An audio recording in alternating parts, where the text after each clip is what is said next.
Good morning, everyone. It's Tom Sidney Bushnell, aka Numbers, here from Site Club, and magnificent guests today. So, from across the pond, I've got the soccer legend that is Matthew Tissier, who is speaking up and declaring the truth. I've got Mr. 107, and I've got Rachel from WriteSide Blonde. How are you, all three of you? Hey, great. I like the cup there. I like the cup. So, Matt, that's a great one. Yeah. It's a brilliant cup. And also, just briefly, so Matt, where can people? This will be on my YouTube on Site Club. Also got the Tom Numbers show, and I'm on Telegram, etc. But it'll be on my YouTube. Matt, where can people find you? So, people from my audience, where can they find you? First of all. Yeah, I'm mainly on Getter. That's Matt Letice7 on Getter. I'm on the same handle on the Little Bluebird site as well, but I tend not to post too much on there. Okay, excellent. And Rachel, where can people find you? Rumble, YouTube, BitChute, and I just got a really fancy new website. So one that I'm actually proud to share, not one that I'm like, okay, don't go to it. Excellent. And Juan, we've got 107daily.com. We'll put the links below. And also, Jennifer's painted a beautiful painting. We'll put the link up for that. She's done one of President Trump as the Matador, and it's a lovely piece of work. By the way, you have a lot of folks that are outside the U.S. And I keep getting asked the question. The only site where my books can be sent out internationally is 107daily.com. Jennifer's doesn't, and Gumroad doesn't. It's just too inconvenient. And but 107daily.com for folks that are outside the U.S. You can get the books, the materials there. So. Excellent. Okay, so I got let's kick off with this, and we can talk about some things back home in England as well. So a lot of people like the information that you shared just a few days ago, Juan. And I've got a friend that lives in Mar-a-Lago, a great guy called Chris. And I asked him about the trees that you mentioned. So I don't know if you heard this, Matt, but in Mar-a-Lago, the palm trees have been taken down. And Juan gave a reason for that. And so I asked one of the locals that I know that lives there. And he sent me just this morning a newspaper clipping from the local Palm Beach Echo or whatever it's called. And it says that Mar-a-Lago is going through a redevelopment, a re-gardening, a re-landscaping.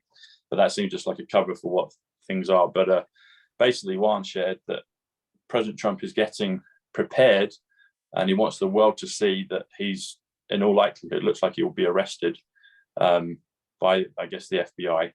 And he wants everyone to see, hence he's taken the palm trees down. I don't know if you'd heard that, Matt, but Juan was the one that shared that just a few days ago. And it seems like the media are kind of doing their bit to kind of cover for that. But it looks like that could be on the cards very soon. Oh, right. Under what charges? Well, actually, Matt, the issue is going to be President Trump.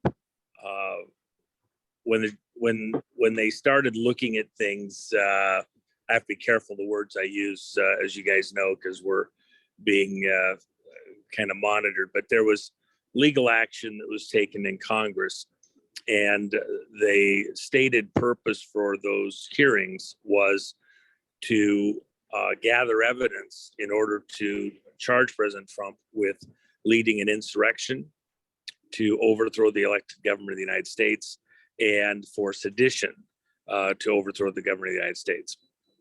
And so actions that were taken by citizens were alleged to have been part of this insurrection or seditious activity.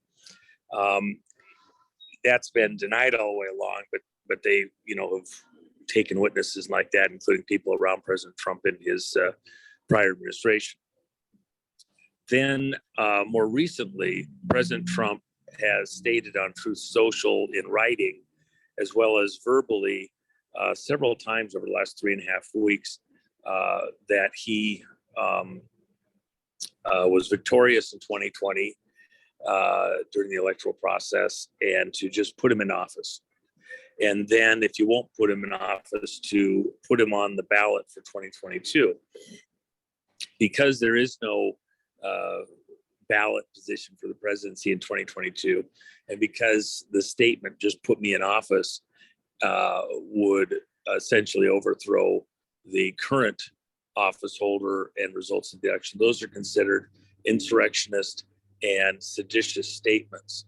So they don't have to go back almost 2 years now to find legal basis to charge him with inciting a insurrection, inciting seditious activity. He's given them current material. Then more recently, well, in that whole thing, I should say, he's also said, let me just say it, I'm trying to couch it the right way so we get this through. He's daring these people to charge him. And I've compared it to a bullfight where the matador comes out the third round and the bull's already been weakened in the shoulder and neck and by the picadors. But the third round, which is only 15 minutes long, the matador comes out and baits the bull, taunts it to charge him, because bulls don't run marathons. They don't have great stamina. And then when they're weakened in the shoulders and neck by the picadors, their head begins to hang lower and lower. And what happens then is it exposes for the kill shot, which is done between the shoulder blades. As the head gets lower, the shoulder blades open up. So what Trump is doing is taunting Congress to charge him and taunting these other agencies. It may or may not be the FBI that actually would show up, but I believe that they are going to charge him and then put him under some type of house arrest, where he will most likely do that house arrest and be incommunicado, except for his attorneys, most likely at Mar-a-Lago, and in part removing the trees and brush to the bare walls, stuff that's been there for 50 years. They're actually creating two things. They're making it so the whole world can see inside. When the FBI was out previously, you just couldn't quite see in a lot of areas because of the brush covering. And then also from a protective stance, there is no area around the outside walls. Like one of my friends said, bare naked is a frying pan. So Trump's going to be in the frying pan and exposed to the world. And of course, they didn't do anything with the trees inside the property, essentially, but it's just those perimeter trees and brush right at the wall. So I do personally believe and have stated that I believe he's going to be charged somewhere in here. And it could be anywhere between now and the end of the month, but I don't think it's next month. Takes him out of the electoral process, takes him away from being able to do the rallies and stuff like that. So that's the context of that tree removal thing, which was quite stunning to everybody around. It seems like CNN is interesting. I will add this also. Let me just add this also. So with the events taking place in Ukraine and Russia, the taking out of the pipeline, the bridge into Crimea, and then all of the attacks yesterday across Ukraine, that's heating up massively. There could easily be some type of political attack, terrorist attack or something like that could be anticipated. And so clearing out all of that material around that line would make it a bit easier to secure that location. And especially if you had media around or policing. So whatever way you look at it, we'll know shortly. I mean, this is all going to come to a head, not in months, but in weeks. And so we'll be able to tell what the purpose was probably pretty soon.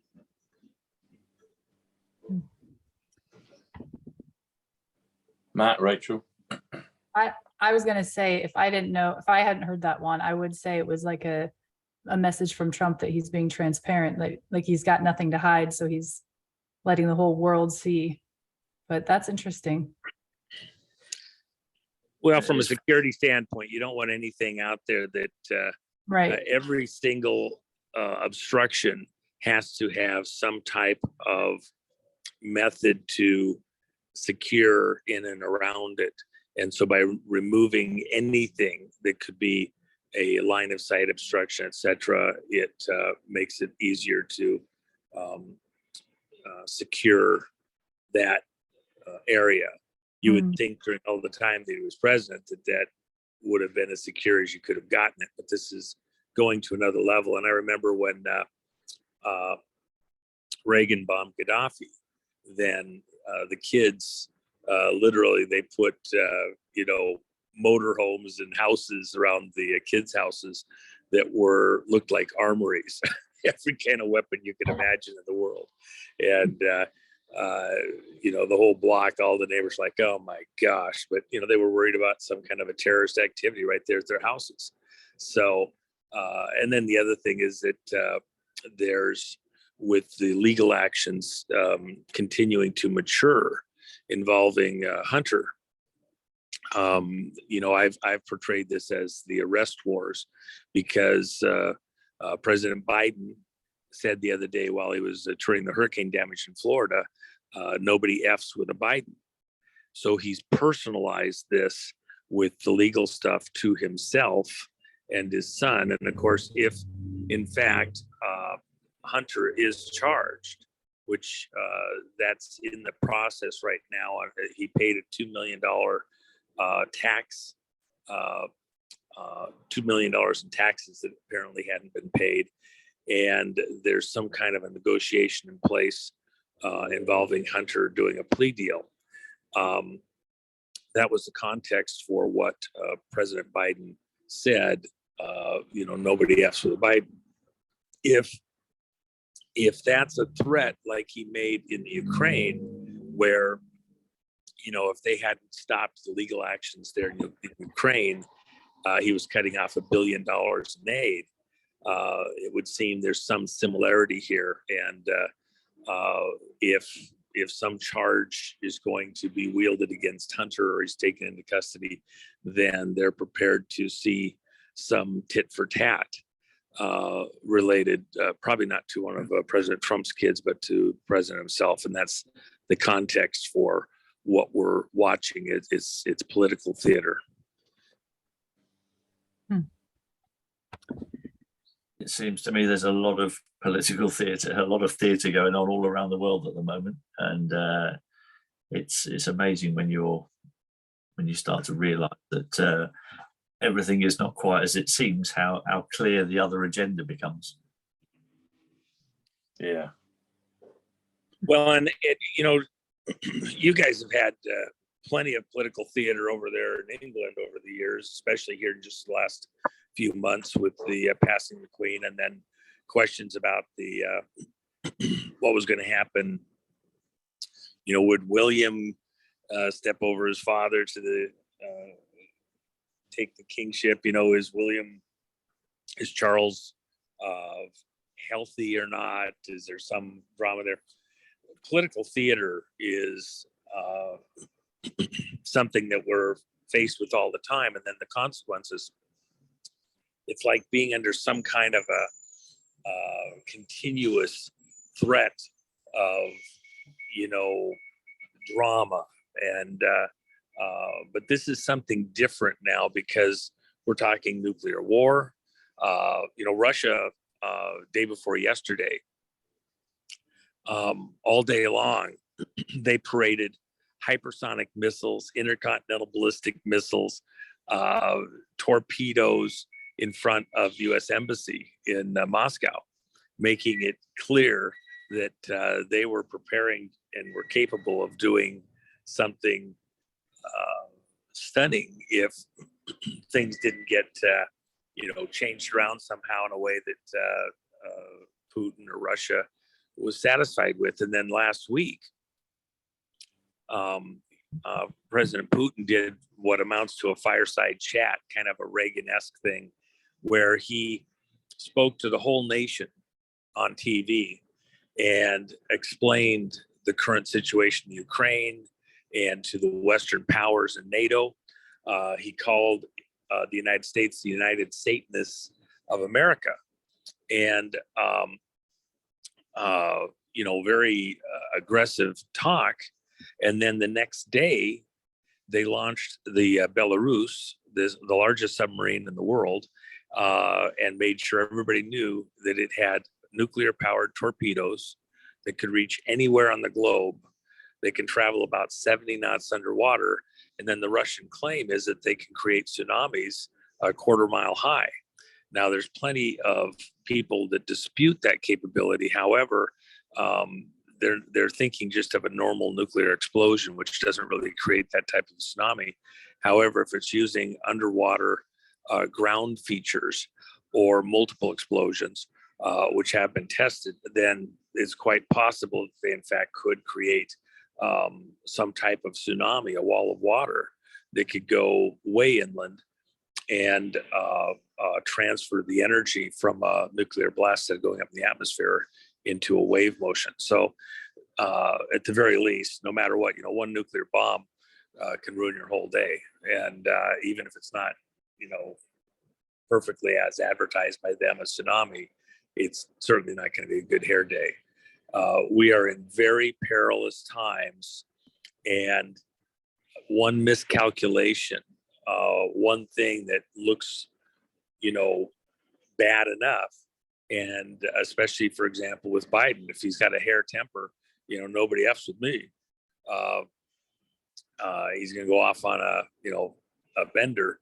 That could be pretty dangerous for the whole world. And I think that's for the people across Europe, it's hard to just enjoy life, be involved with life. It's very close to home. And I think here in the United States, we're a bit more isolated. We think economy, we think jobs or gas prices, things like that. But there in Europe right now, it's much more personal. Are you going to survive the day? And, are you going to, heat? Today, they're cutting off all electricity being exported out of Ukraine. So a lot of the neighboring countries rely on the nuclear reactors in Ukraine to do heating and lights and things like that. They're not going to export it anymore. It's going to put a tremendous load on neighboring countries that have been relying on Ukraine power. So this is, the consequences coming into the winter, heat, lights, ability to function, have a job, have income. It's very personal. I feel horrible for those people in that situation. It's interesting that I think I've only ever heard President Trump calling for peace and calling for some kind of solution to end the war. Nobody else seems to be calling for that. Did you see, Matt, the other day that President Trump, he said something to the effect after the pipeline was blowing up, let me negotiate this. I'll get it solved. Did you see that? He had, that was he wasn't looking for how we're going to ramp this up. He was looking for, let's negotiate something and start de-escalating. I don't know of any players currently involved on the political side that are honestly looking at de-escalation. It's all tit for tat. Okay, so you blew this up, we're going to blow that up. We're going to go take all these cities and run troops. What response can there possibly be within the political environment as it sits right now to what Russia did yesterday? It's, everything that I see out there within the political world is going to be further escalation. And, in this world, the way it is, 100 years ago, escalation might have taken a month or two. When the Gulf Wars happened, the first one, there was a buildup that lasted 6 months during Desert Shield before we went to Desert Storm and actually began attacking anything. Right now, things are amping up at a much faster rate. And this could get, it already was lethal, especially yesterday with all the attacks yesterday. I don't see anything that tells me this is going to calm down anytime soon, only get worse and worse. Matt, you took the question from my mouth. I was literally going to ask if we would be able to see Trump broker that deal for peace over there. And then do you think we'll still have a chance to see that one, like in the end game? Is that going to be the end of the conflict? Well, you know, at this moment, I don't think there's any stomach to have Trump involved in any way. Congress has zero interest in having anything Trump around them. The American people, you go to a Trump rally, President Trump endorsed the first candidate that I had in the candidates coalition for Secretary of State the other day over in Nevada. And he's endorsed several of them. And these rallies that he has are just amazing to watch. The people come and enjoy themselves and enjoy each other's company. You know, the best part of a Trump rally is actually just getting to meet other like-minded people and hang out for a few hours. But that is an isolated thing. Within the rest of the political environment in America, I don't see any rallying around, let's come together, let's figure it out, let's de-escalate, whatever. I talked with somebody else in a military position that is not a Trump person the other day, and they were literally couldn't wait to get deeper in the fight. And I was like, I mean, this is, you know, you guys aren't even ready. It doesn't matter. We'll get ready. It was almost a disconnect from reality as far as I was concerned. It was very concerning, actually. It bothered me. And, you know, most of the guys that I remember and have been around, you know, they did not want to go to war. They were ready, but they were, you know, you were tough to force that the other guys would choose peace. These guys right now, they're just egging for a fight. And I don't think, you know, you look at the equipment that Russia has for close in or intermediate range combat warfare, etc. You're on the border of the Soviet Union. They're close to home. They don't have to ship everything half a world away. They are ready to do this. And then the Russian people, Bolton, he was talking. I'm sorry, you know, Bolton is unhinged. Bolton is the guy that wanted to get Trump to go to war in Iran. Bolton is the guy that is saying that we should lead a color revolution in Russia right now and back the people that are anti-Putin. When Putin did his speech the other day to the nation, that was actually an incredible speech. The Russian people are fully in support of what Putin is saying right now. They see the threat. Putin said, you know, he pointed out that in the American school system, they want to, you know, tell little boys and girls that they can choose what sex they want to be in grade school, and that, you know, that there's ways to make it the other way. So that dysphoria that's being encouraged, is that something that the Russian people want? And the Russian people do not want that. He was able to hit all the buttons and point it out. When he called it the United States of America, his people are rallied around that. In fact, do you know that tomorrow is the 105th anniversary of the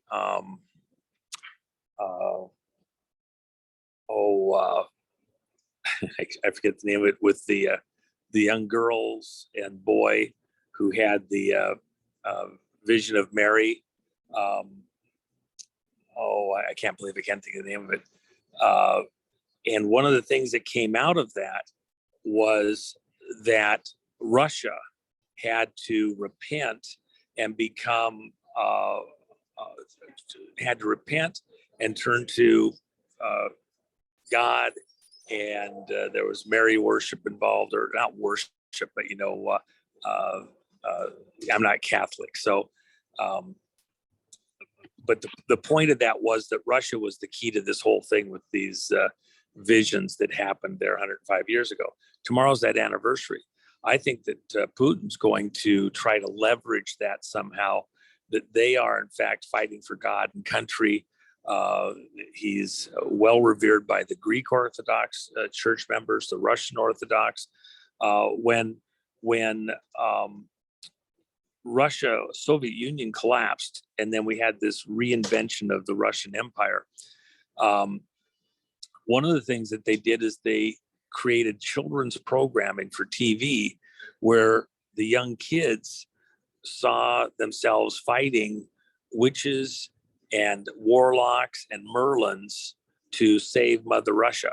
And that was the most popular kids show in Russia. These young Orthodox kids fighting, that kind of evil.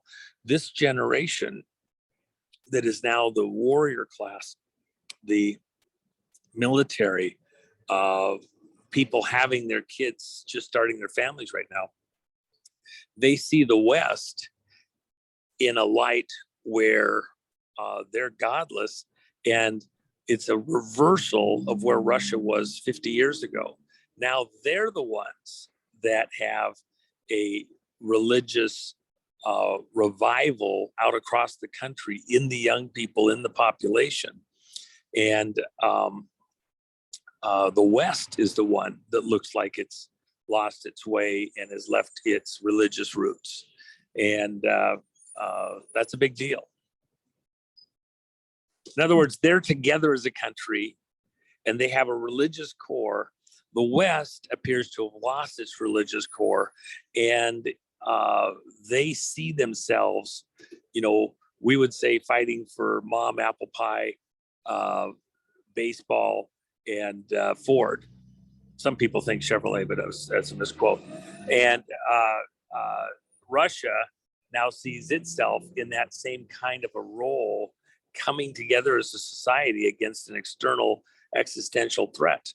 And we here in the West, especially here in the United States, because it's so far away, we don't perceive the threat that strongly necessarily societally, but I think it's going to get there. And even things like tightening up at Mar-a-Lago and other facilities, we did airport evacuations at multiple airports around the country, and now we're hearing that there's some kind of attack on the security systems at the airports. They might have to evacuate a bunch of airports. It might get closer to home sooner than later. Juan, you said a couple of things there. You said Russia's 87, which is truth, which is justice, which is junior, is stellar. And then you said Russian people, that takes you through to 170, which is Matt Tissier. But I wonder if we could shift gears slightly. When we did our last show together a few months ago, Matt asked a really interesting question about Antarctica. I know you said at the time you could go into a little bit. I just wonder if there's a little bit more you can possibly add to that framework that we discussed a few months ago. I am very tempted. There's angles that I could get into there that I could bring into this, but here's the problem. And I think Matt would understand this. You can have a strategy for the whole game, whether it's European football or American football. But when you're on the field, you have to play the play that you're in. You have to play the position you're in with the players on the field at that moment in time.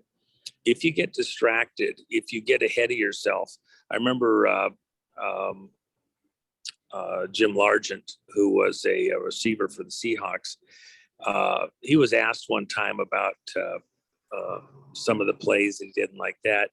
And one of the things he said that I thought was so insightful, you have to catch the ball. A lot of guys, you'll see them, they're already running for the end zone and they haven't even got the ball fully in their grip. You've got to get it in, get it protected, and then you go to the rest of the play. And if you get ahead of yourself, you drop the ball and there is no next play. all the pressure in the world, you still got to catch the ball and you got to stay on the play you're on right now. You know, people do 2-3 plays out, and then we're going to get here, and then we're going to do a field goal, or I'm going to run it in this way. Well, okay, that's if you finish this play successfully. There's a huge fight ahead of us to recapture the globe. From a perspective, the way I see it here in America, everything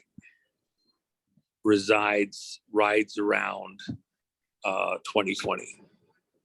And if you don't resolve what went wrong in November of 2020, nothing else matters. And if you get through this next play here in 2022 in a few weeks without resolving 2020, it's all in the history books.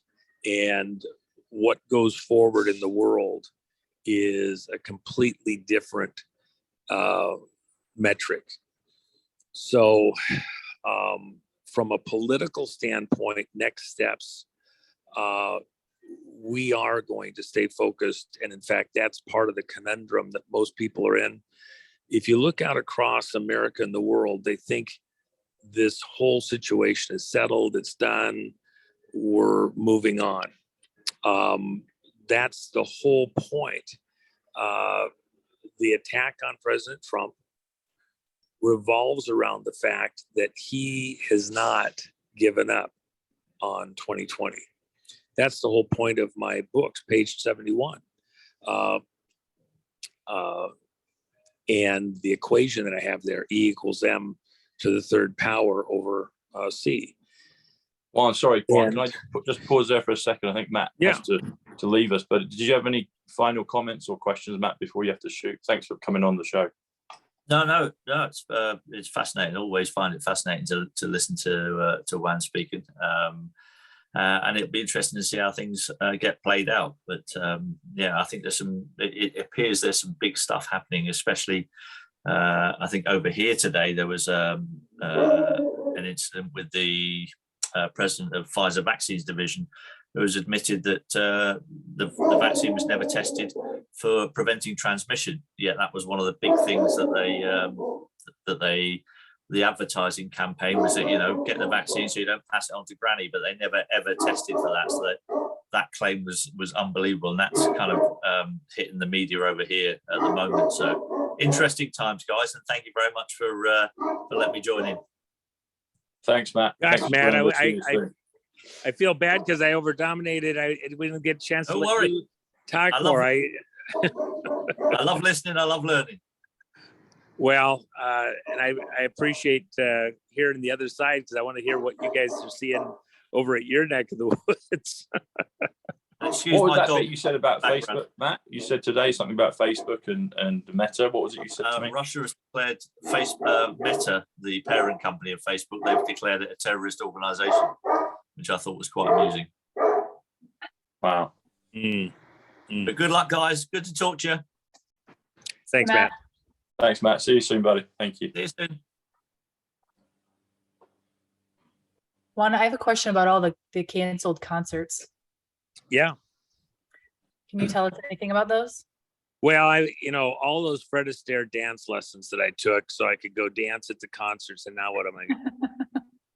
I mean, and I have a big investment. I don't know if I can write those off my taxes or not, because I was practicing and I was going to be out there, and it could have been an advertising thing. Gosh, I don't know what to do now. No, you can't dance in boots anyway. It's almost impossible. What are you talking about? You've never seen line dancing? My gosh, there's a whole bunch of people out there. You just, oh my gosh. There's people out there jumping out of their chairs this second. What are you talking about? Can't dance in boots. Jeez. I mean, okay, let me rephrase. I could not dance in boots. They're just. Yes, you can. There's plenty of girls dancing boots. There's not much prettier in the world than a girl dancing in her boots. Something to try for. Yeah. Yeah, cowgirl. They got square dances. John Travolta is all of a sudden he's jumping out of his chair even to tell you that you can dance in your boots. Doggone it. I guess I need better boots. I don't know. Actually, they do have boots for the girls that are better for dancing, and usually they're a little bit shorter on the leg, but they're a lot of fun. But yeah, I've been looking at your mug one, and so black is 29, and oh, there you go. Oh, Rachel, you can do the numbers on that one. But I've been looking at I couldn't read it. Now I can. But black is 29 and white is 65. You add them together is 94, which is John, which is Ace of Spades, which is November. And then DMM comes to 30. So I was thinking, 30th of November. November 30th comes to 11, which comes to the emergency broadcast. But if you just do November 94 plus 30, just the number 30 comes to 124, which comes to 20th. And I'm thinking maybe October 20th. That would be 78 Kennedy October, and then 20th 124 New Jersey gigawatts comes to 202, which comes to 30,000. President Trump spoke about that for the stock market a couple of years ago. And also the phrase, it's the ripple effect, is 202. But now you've turned it around to the dead man. There he is. What can you tell us about, well, what's the latest with the switch? Because as all that data compiled, I know a few months ago we were very close to the terabyte being complete. How far are we from that? I just had a great bite of my sandwich. I apologize. I have to fit these in between other stuff, so I get a bite to eat when I'm usually doing the interviews. But I had a banana earlier while on screen, so it's all right. Let me just say this. Concerning the stock market, I called the highs in 97, 2007, 117, and again here last year. And the collapse, I did it years in advance, but it's because there's programming in the way that that's done. That's history. The guys that followed that saw that I nailed it. And I could do that years in advance because of what was going on and the way it was being manipulated. And it wasn't because I'm a prophet or a seer or something like that. I just happened to be aware of what was going on in the programming behind the scenes. We're in a very precarious moment because things are now, when you have high energy prices, the productivity goes down, and profitability, jobs, everything, it cascades. One thing leads to another. And as things start to come unwound, it becomes chaotic and far less predictable. It's the same thing, even across Europe right now, with what's happening with the attacks in the Ukraine, and then energy being cut off, energy supplies to neighbors being cut off, the ripple effects begin to be less and less predictable. You can't anticipate some of the consequences. I did a paper years ago, The Law of Unintended Consequences. A particular thing happened that everybody said wouldn't be a problem for airliners. And then all of a sudden, an unintended consequence happened and lost a commercial jet as a result of it. And it was very sad. It wasn't anticipated the way it happened. And so there's always this law of unintended consequences. Even with what's going on right now across Eastern Europe, what are the ripple effects that nobody could readily have seen coming but the devil himself, if you will? Even when you're running computer programs, anticipating all these next moves, if you haven't dialed in some minute piece of data, sometimes it can change the whole equation. One of those minute pieces of data is what's going on in the political environment, and are some of the players as predictable as one might think? Just like having the Queen pass, what what are the consequences of that change in power, and then the people around those that are in power? What if we have a change in command here in the US again due to a health issue? Yeah, some of it may have been anticipated. What about the unanticipated angle, something that wasn't fully dialed in? Even with the arrest of Hunter, does somebody that looks like they're threatened, look, if Hunter didn't do what he did in a vacuum, he was the bag man. Other people were the reason that he was out there doing the deals and the meetings and everything else. He was just the guy. He wasn't the genius behind this. If you're going to take out Hunter, you're now one step closer to the most powerful people currently in government in the United States and in other Western countries. Will they see that as an attack on them, or will they see that as him being the firewall? He takes the heat and they're protected. And if he isn't a sufficient firewall, if he's not able to take all the heat on himself, who else might be other dominoes that would fall around him, and even ones that you haven't heard the name of, not just here in the United States, but in other countries, because there was deals being done in other places to pull these things together in the current situation around energy, and who's releasing what. Mary Fanning just did an interesting article on aspects of this related to material on the laptop that I think is going to get a lot of attention over the next several days.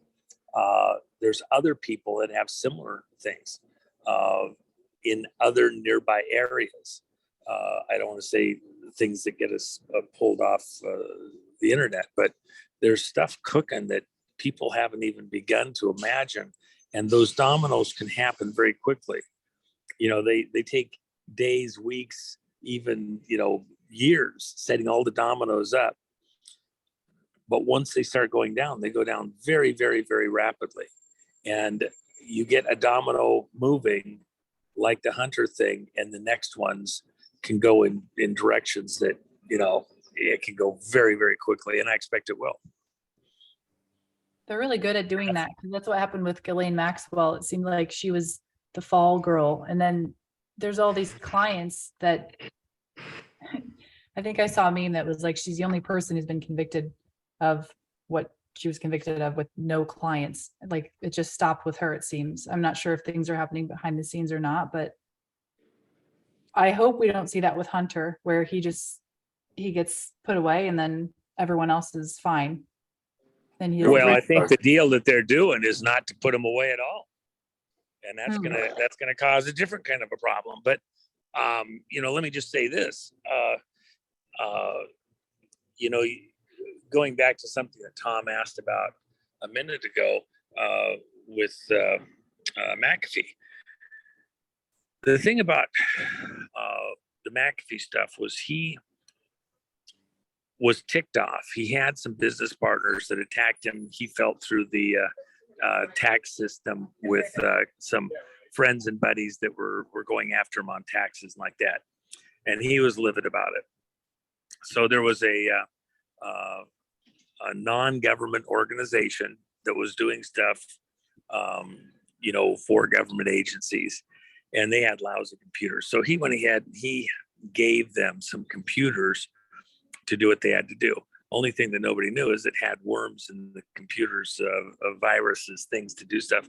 And when they hooked them into government computers, those programs went into the government computers and began extracting data. So,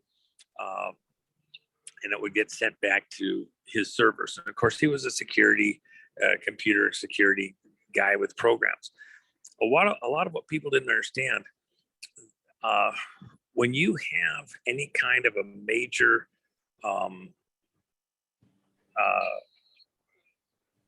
program that's being put out to the public, guys in black suits, blue suits show up, and they want to look and see what you got, and then they'll pay you to work with the government to give a back door here or there, to put a program in with your program so that they can go back in investigations for 3-letter agencies and kind of look at stuff and get access so that people can't hide stuff, supposedly for terrorism, money laundering, the drugs, the mafia, whatever.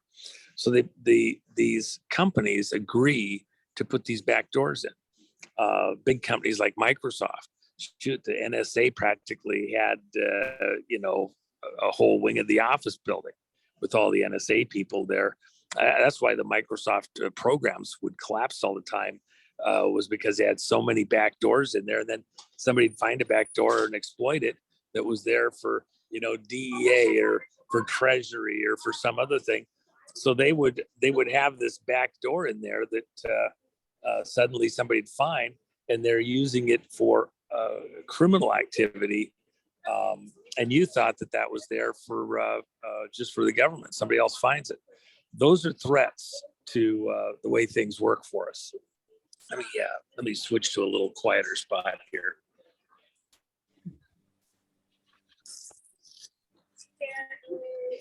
Anyway, so go ahead, guys.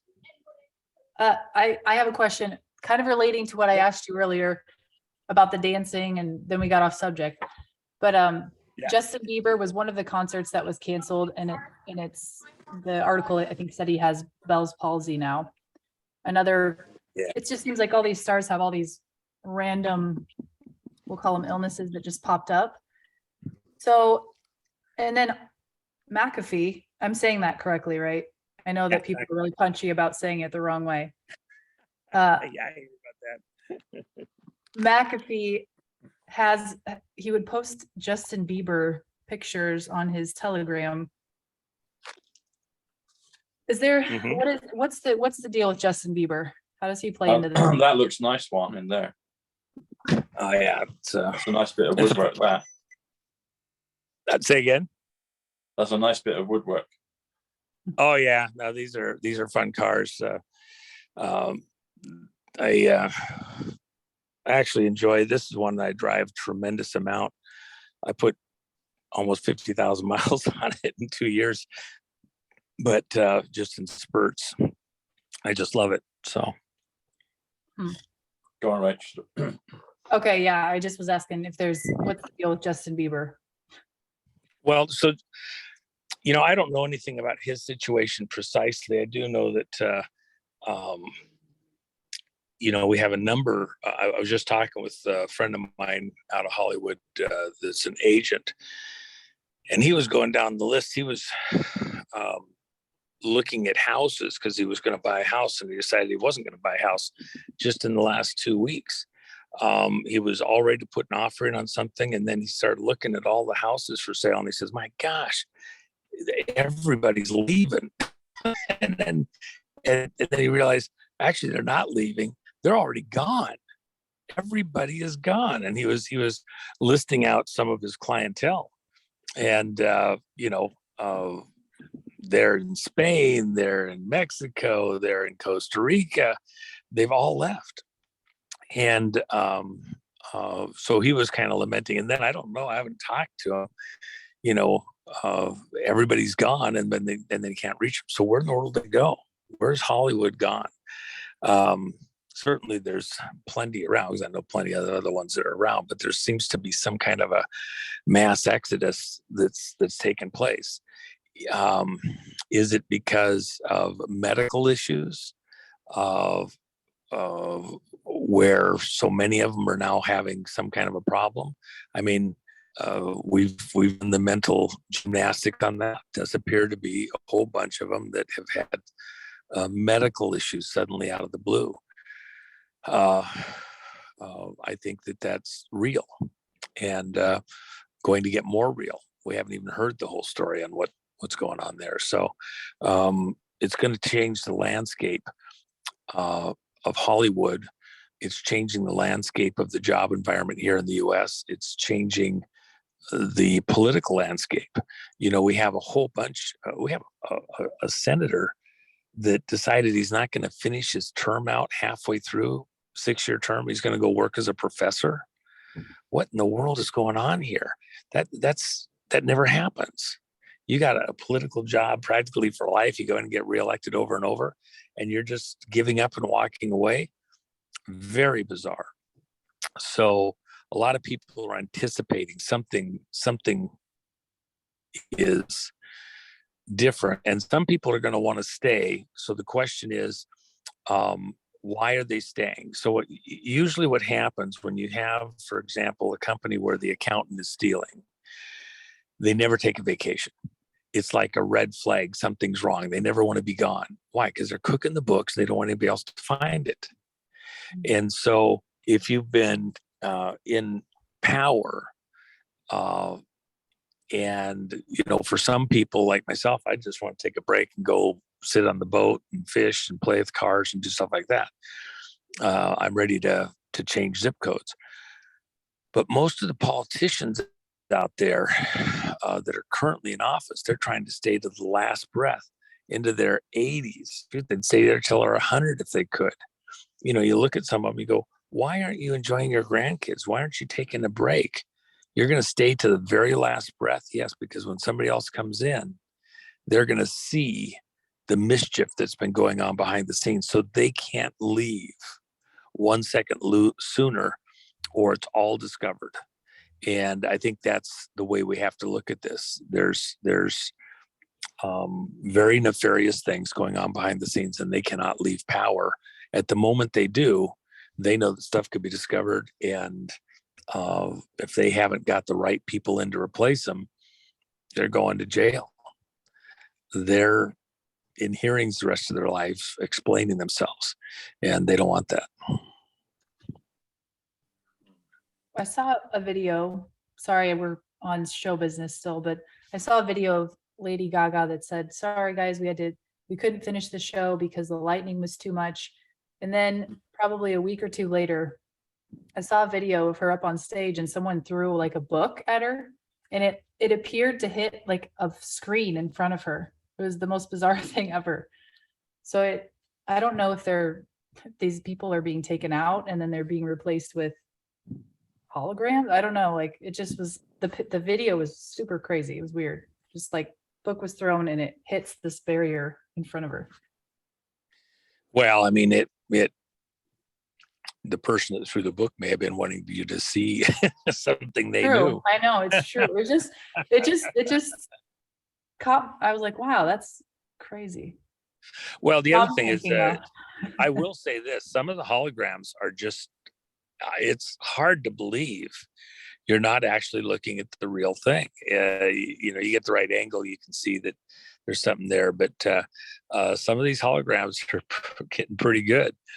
That was part of one of the projects we had, Project Bluebeam, and in the course of testing it, they used a projection system off a submarine in a kind of a rural village in one of the Kazakhstan regions or something like that, and projected onto the clouds some particular way. And they had started a local rumor that Christ was going to return and be in the clouds. And then all of a sudden the blue beam shows this thing in the clouds, and they were all convinced that it was in fact the second coming. And it was so realistic, you know, you had people, you know, all convinced that it happened. You look at some of the stuff with the you know, aerial phenomena like the Phoenix Lights, and when you understand that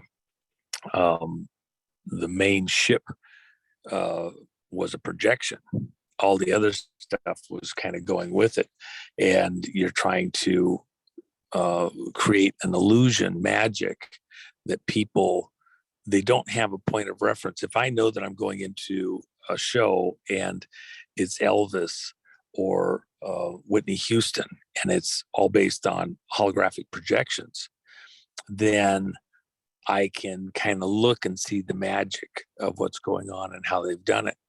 But if I don't know it's a hologram and I don't have a point of reference for that, I could be fooled. I'm looking at the real thing. And So, and then even, like in Vegas, you have these statues where it's a combination. It's not just the hologram, but there's actually a physical structure there that's having the hologram projected onto the what looks like hard marble, and it's actually plastic made to look a certain way that can then morph slightly, just a little bit, and it looks as real as can be. It's stunning.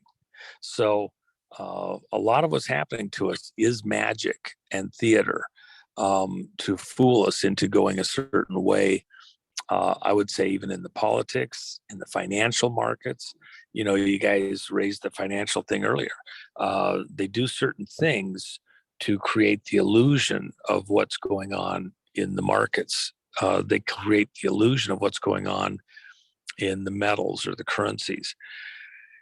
And they can manipulate things, for example, with silver, the price looks very suppressed because most of the people are looking at the hard metals. They're like, why are they keeping the price like this? How are they doing it? Well, they're adding in paper. So the amount of silver available out across the world looks like it's continually going up to meet demand, except it's really just paper. Real physical silver is going away, being stuffed away, and there's less and less and less. And the people who are behind the illusion, they're grabbing the physical and hiding it under their bed, sticking it in a vault somewhere, and getting other people to take more paper and keep the price suppressed. And so, whereas there may have been 100 paper ounces for every physical ounce of silver that existed 20 years ago, right now there might be 10,000 ounces for every physical ounce that exists at this second. And because of all the paper promises, and you say, it couldn't be that much. Yeah, actually it could, because you don't realize all the places that it's sifted in. And the actual physical component is going down radically.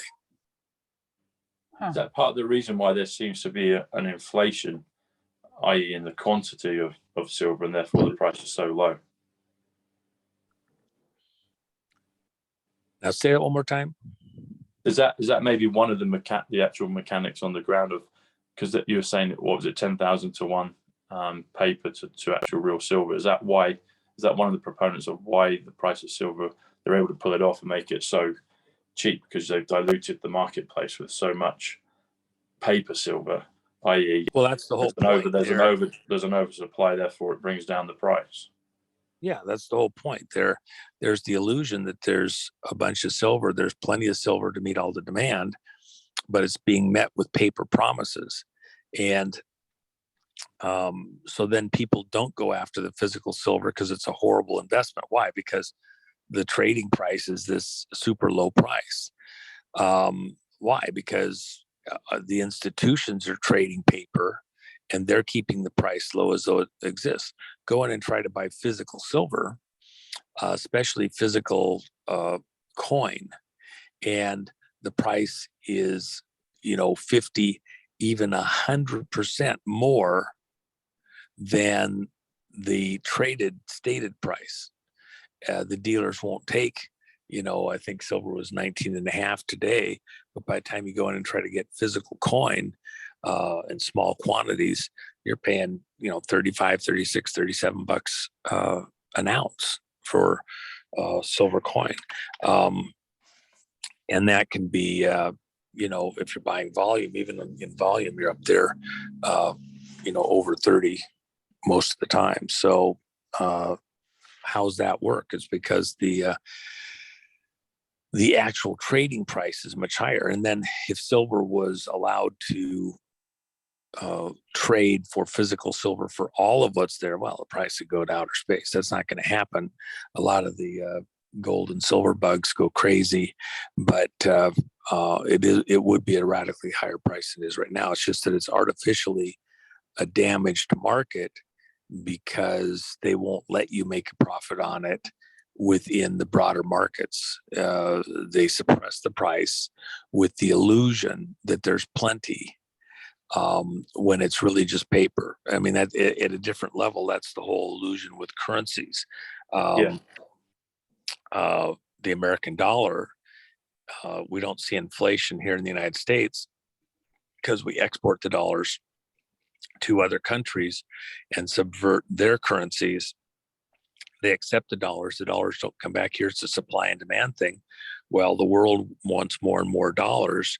We print them and we don't feel the effects of the printing because the dollars go out across the world, but they don't stay close to home here. If all those dollars out across the world were ever to come back to the US in any massive number, you'd see unbelievable inflation. The inflation we're seeing right now doesn't really have much to do with the dollar coming back. It has to do with actual real cost of production for goods and availability here in the US, because we're in an energy crisis. We went from being a producer and exporter of energy under Trump within just months to having to import energy again, and then having our own supplies domestically cut off, so we have to buy it from other parts of the world. It's a big deal. Am I right in thinking one of the coins in America is the American Eagle? Is that one of the silver coins? Is that correct? Personally, Yes, Tom will answer for you. Actually, just as good or better. Oh, than, okay. Is he on the call? He's talking. As far as purity, but for Juan, we can't hear you very well, buddy. The Juan? American coinage is I think he's connected to his car. legal Juan? tender. We can't hear you very well. I think your Bluetooth has kicked in the car. We can hear. You're very muffled. We can't hear you. All right, should have me now. Is that better? There you go. Yeah. So if you want to repeat that again about the American Eagle. Well, the American Eagle is lawful tender in the American system, good for all debts, public and private. So, I would choose American just because I'm in America. But as far as actual coin quality for exchange purposes, the Canadian coinage is a little bit better, and a lot of guys prefer that. If you're getting into gold, then you can choose a number of countries that have readily recognized coinage that's of very high quality as far as purity and things like that people want to look at. So You're still a little muffled. We can hear you, but it's like you're behind a screen or something. We can hear it, but it's just not as good as it was. Don't know if you can switch anything. Gets us back in here. Hold on. There you go. Second. You're back in. That's And perfect. We'll go right. That's All right. that's There it. we go. Yeah, we got you. All right. We got you. I noticed a couple of things there about American Eagle. American is 64, Eagle's 30. And the initials on your mug, DMM are 30 as well, which is AU, AG, baby, day. But American Eagle is 94, which is John, which is Ace of Spades, which is November. But then I didn't realize this until just now. American dollar. American is, again, 64, which is Israel, which is Tenet, which is Movie, which is Jubilee. Dollar's 62. Add those together is 126, which is 107, John Connor. Chinese Elders, quite Sarah Connor. Anyway, I thought they were nice things that popped up during that muffled moment. Even in a muffled moment, you can get nuggets of truth. Well, I don't know on the numbers. I will tell you this, that a lot of the stuff that people think is kind of just an interesting little factoid is very intentional. The numbers going with certain words was put there by design in a lot of places. Computer ends up being 666 in a base 6 system. It's 111. Yeah. And so depending on how you're playing the game, some of this stuff is not as happenstance as you would at first think. It's very much by design, and you know, that's part of the art of magic or illusion, is it appears to be natural and you don't realize how artificial it is, how you know, intentional those things were to occur or be a certain way. Even you say computer 11, 111, illusion 111, perfection 111. Interesting. Yeah, I think even helicopters 111, and I got to do that just last week. But New York's 111. Yeah. One thing you did mention, you said about the crashes. You talked about the stock market, and you said, I thought you were referring to 2017, but you said 117. 117 is the 30th. It's Rushmore Avenue. So I saw that. Well, I did mean 2017. So Yeah. 117, by the way, is Prince William's number. So you'll see that quite often in there. So in fact, you know, I've mentioned it before, but for people that haven't gone and looked at it, the writings by Cal, K-A-L, Donnie, D-A-N-I, Prince William's Occult Numbers. That's a very, very serious group of articles that are worth going read. He's only written 6 articles ever, and Cal Donnie's blogspot has that. Super guy. And certainly getting into the illusions, you know, one of the things is the airplane crashes, which he did some stuff on, and I've done other stuff on, you know, that's pretty amazing. The 111-day gaps between major aircraft crashes that went through an entire series. That we tracked, I think he tracked 7 different events. I tracked later in using a different starting point, 9, and using this 111. For example, a lot of people don't realize, when World War I ended, it ended at 11th month, 11th day at the 11th hour. Yeah. When World War II ended, it also ended at the 11th hour. Bizarre things. Why 11? Because that's the number of war and the number of chaos, discord. When Judas betrayed Christ and then committed suicide, there were only 11 apostles left, and they were in disarray. So, you know, the devil's at war with God in heaven. And so to cause division and discord is the way in which he conducts war to disrupt what God has. Just, you know, I get into a huge, long conversation on that, but that's just a basic rudimentary aspect to that. That's very interesting one, actually. So the word 11, when you spell it, is 63. So if you do, that takes me back to Kennedy, because Kennedy in 63, but that happened on a Friday, and the word for Friday is also 63, which is 11. And so you've got an 11-11 around Kennedy, but 11-11 on the good side is 126. That's 107. John Connor, Chinese elders. There must be a few other things as well. And 11 times 11 is 121, which is second coming. We spoke about that earlier. Golden Jubilee, Revelation. So that's interesting about you're saying it's a number of war, but also if an enemy attacks, then there's a good counterbalance that will overcome that. Well, let me just say this though: the second coming of who? Remember, you have an Antichrist and the Christ. And the Antichrist comes with the illusion of a second coming. That's the whole point. Again, that's where you have to look at Israel and the whole theater, the whole mystery of what is Israel. Israel is not what it's portrayed to be out to the world.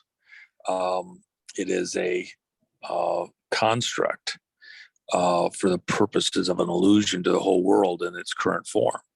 That was the Balfour Declaration with the Rothschilds, the Zionist movement to go back into Israel. And so there's a legitimate side of that, and there's a, manipulated side to that. But oftentimes within the Christian community, within the religious community, within the Jewish community, they can't see anything but this is God's will and it's perfect and everything else. And there's the devil's always got an angle in there that he's doing, and as part of the illusion to make you believe that what's happening is actually God's will, God in heaven. And in reality, it's there's aspects of it that the devil's injected himself in the situation and steered it off in a ungodly direction. So we go into that a bit more, Juan. So Israel, one of the Q posts talks about Israel being last. And the numbers for Israel: 64, Jubilee, Zion, Tenet. But so is Israel going to be, I know you've spoken before off screen and on camera about the Antichrist for 3.5 years, i.e. William, and then the second coming of Christ. Will Israel be changed? Will Israel still be named Israel, or will it be completely something different from what we see today? Well, we don't say 3.5 years. The common belief is that the tribulation period is 7 years.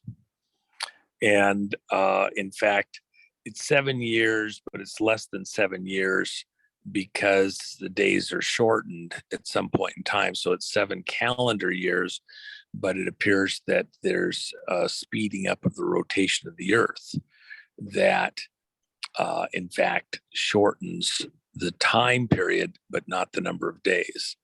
So there's lots of, bizarre little weird things that go in there, celestial mechanics, the way that planets operate and interact. Is there a way that the earth could be sped up? Yeah, as a matter of fact, there is. The earth is literally just an electrical system, and the sun is sending out electricity. We have a electric universe, if you will, both in the subatomic all the way through galactic levels. And so in that electrical field, you can have electrical storms that can kick the RPM of a motor up slightly. When you take electric motors and put small motors by larger motors and you bring them close enough together, some of the electrical energy is drawn off of one motor to the other motor. In this situation, the earth, which is rotating like an electric motor, could be sped up slightly in an electric storm across the solar system. And that could shorten the days. It also says that the earth reels like a drunkard. Well, when you kick up the energy, just like in a gyro, if you've ever had a gyro, if you hit it right, when it's got the RPM right, and then you try to turn it, it doesn't want to turn. That's the whole point of a gyro. It wants to maintain a certain alignment. But as the rotations go down and down and down, it starts to wobble, just like a top. As a little kid, had top, and you'd push this thing, and then the top would spin around and get going faster and faster. You'd let it go and be running around the floor, and it'd start to get going slower and slower. Then you see it do a little jiggle, and then do another little jiggle. And it has to reorient. The contention is that with the electric fields around the earth weakening as they are right now, and they become less coherent, the field lines become more scattered, they're not as defined, that the earth, like that top, could do a little jostle. And if it did that, you would have the poles moving, the rotational poles. You can also have the electrical magnetic poles move slightly, and then you'd have water sloshing across the oceans. forget the Russian torpedo causing a tsunami, you'd have wave action wiping out coastlines. God said to Noah, he promised Noah that he would never destroy the earth with a flood again. And then he gave the rainbow as his seal, his promise that he would never destroy the earth by water. That doesn't mean you couldn't have some inundations here or there. It just wouldn't be wiped out like it was at the time of Noah. That jostling, think of water sloshing in a tub. If the earth, it doesn't have to move. People are talking about a pole shift of 90 degrees or something like that. It doesn't have to move that far. Just a slight movement of, fractions of a mile or a mile or two would cause vast sloshing of the waters on the earth and, be pretty destructive. So, coming back to Israel, though, you had a country that the context was in the early 1900s, the British ruled Palestine and that whole region around the area there, all those Mideast countries. Lord Rothschild went to British House of Lords. Balfour worked an agreement to allow Rothschild and the Zionists to purchase land in this Palestine region with the objective of reconstituting Israel, not by war, but by land purchases, and then setting up a new country. When that was done in 1917. And then in 47, with all of the dramas that happened across Europe, with World War II, with the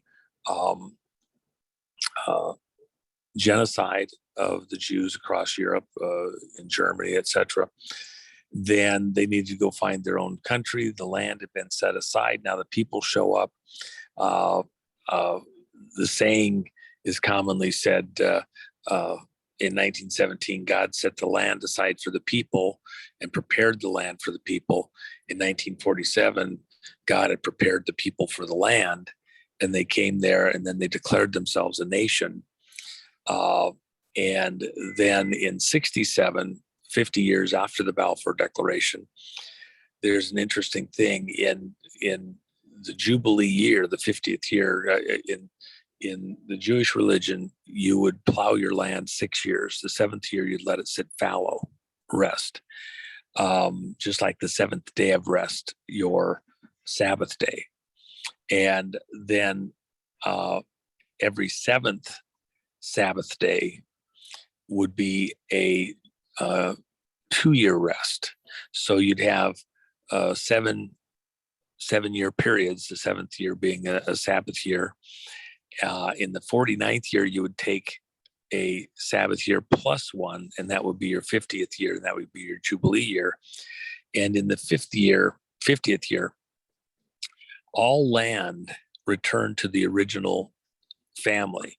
So you never sold land in Israel. You leased it out till the next Jubilee year.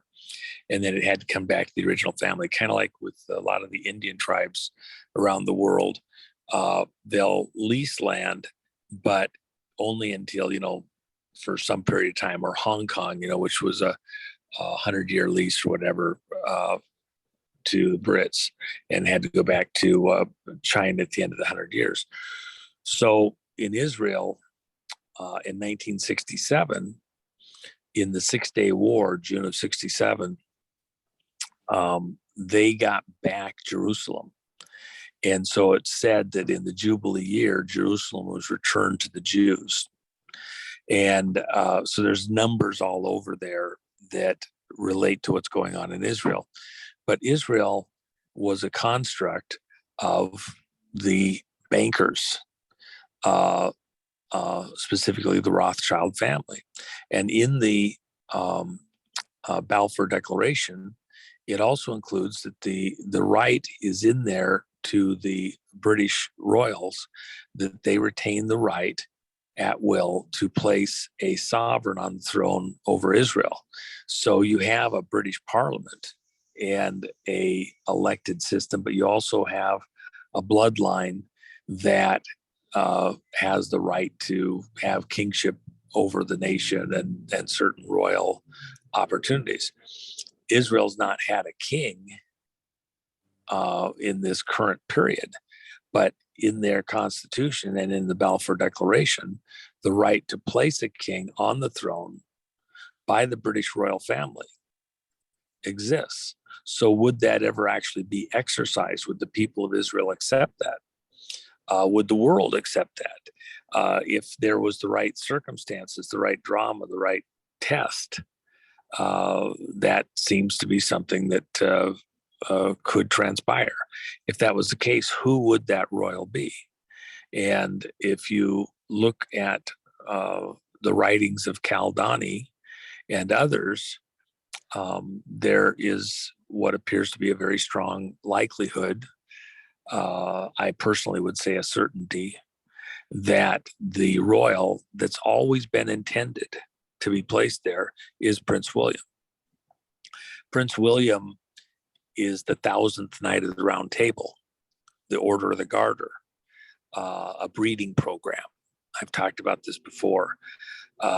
So in Gematria, you drop the zeros. Who is he? If he's the 1,000th Knight of the Round Table, he's the one that was always being worked towards. And he's the first royal of the 13 royal families around the world. He's the first one to have the blood of all 13 families coursing in his veins. So he represents all 13 bloodline royal families around the world. You have a lot of sub families and different groups, but they all come back to these 13 original. And then what's the relevance of 13 bloodline families? You have 12 families in Israel, the 12 sons of Jacob in the Bible. And Jacob's name was changed to Israel by God. And so these sons of Jacob became the nation of Israel, the 12 tribes.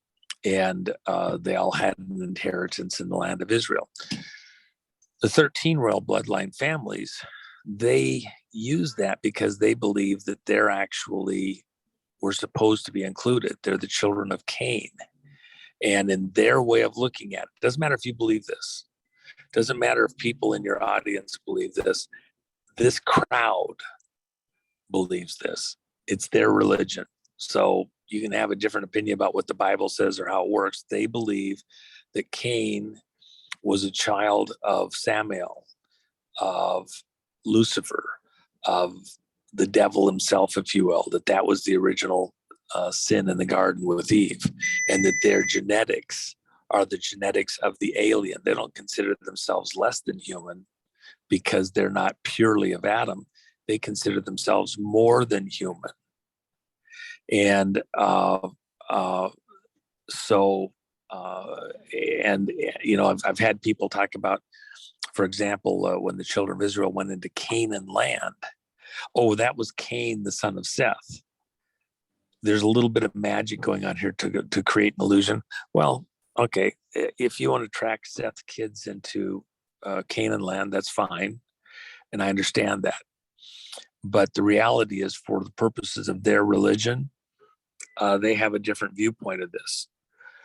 For the purposes of their religion, they believe that the Canaanite mark in Canaan land was the children of Cain. And by the way, the scripture seems to Cain of Cain and Abel lore. The scripture seems to support that. Why? Because when they got to Canaan land, what was there? A genetically different species of humanoid. Giants. They were different. They were humanoid, but not fully human, not descendants of Adam solely. Cain, if he was a child of Lucifer, Samael, the alien, from wherever he came from, outer space,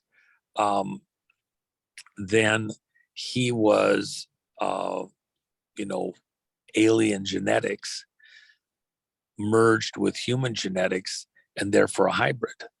And if you go out across Israel, that region, and look back across history, there's a whole bunch of historical material that reinforces that whole concept that, you know, alien genetics were commingled with the genetics of Adam to make this hybrid race.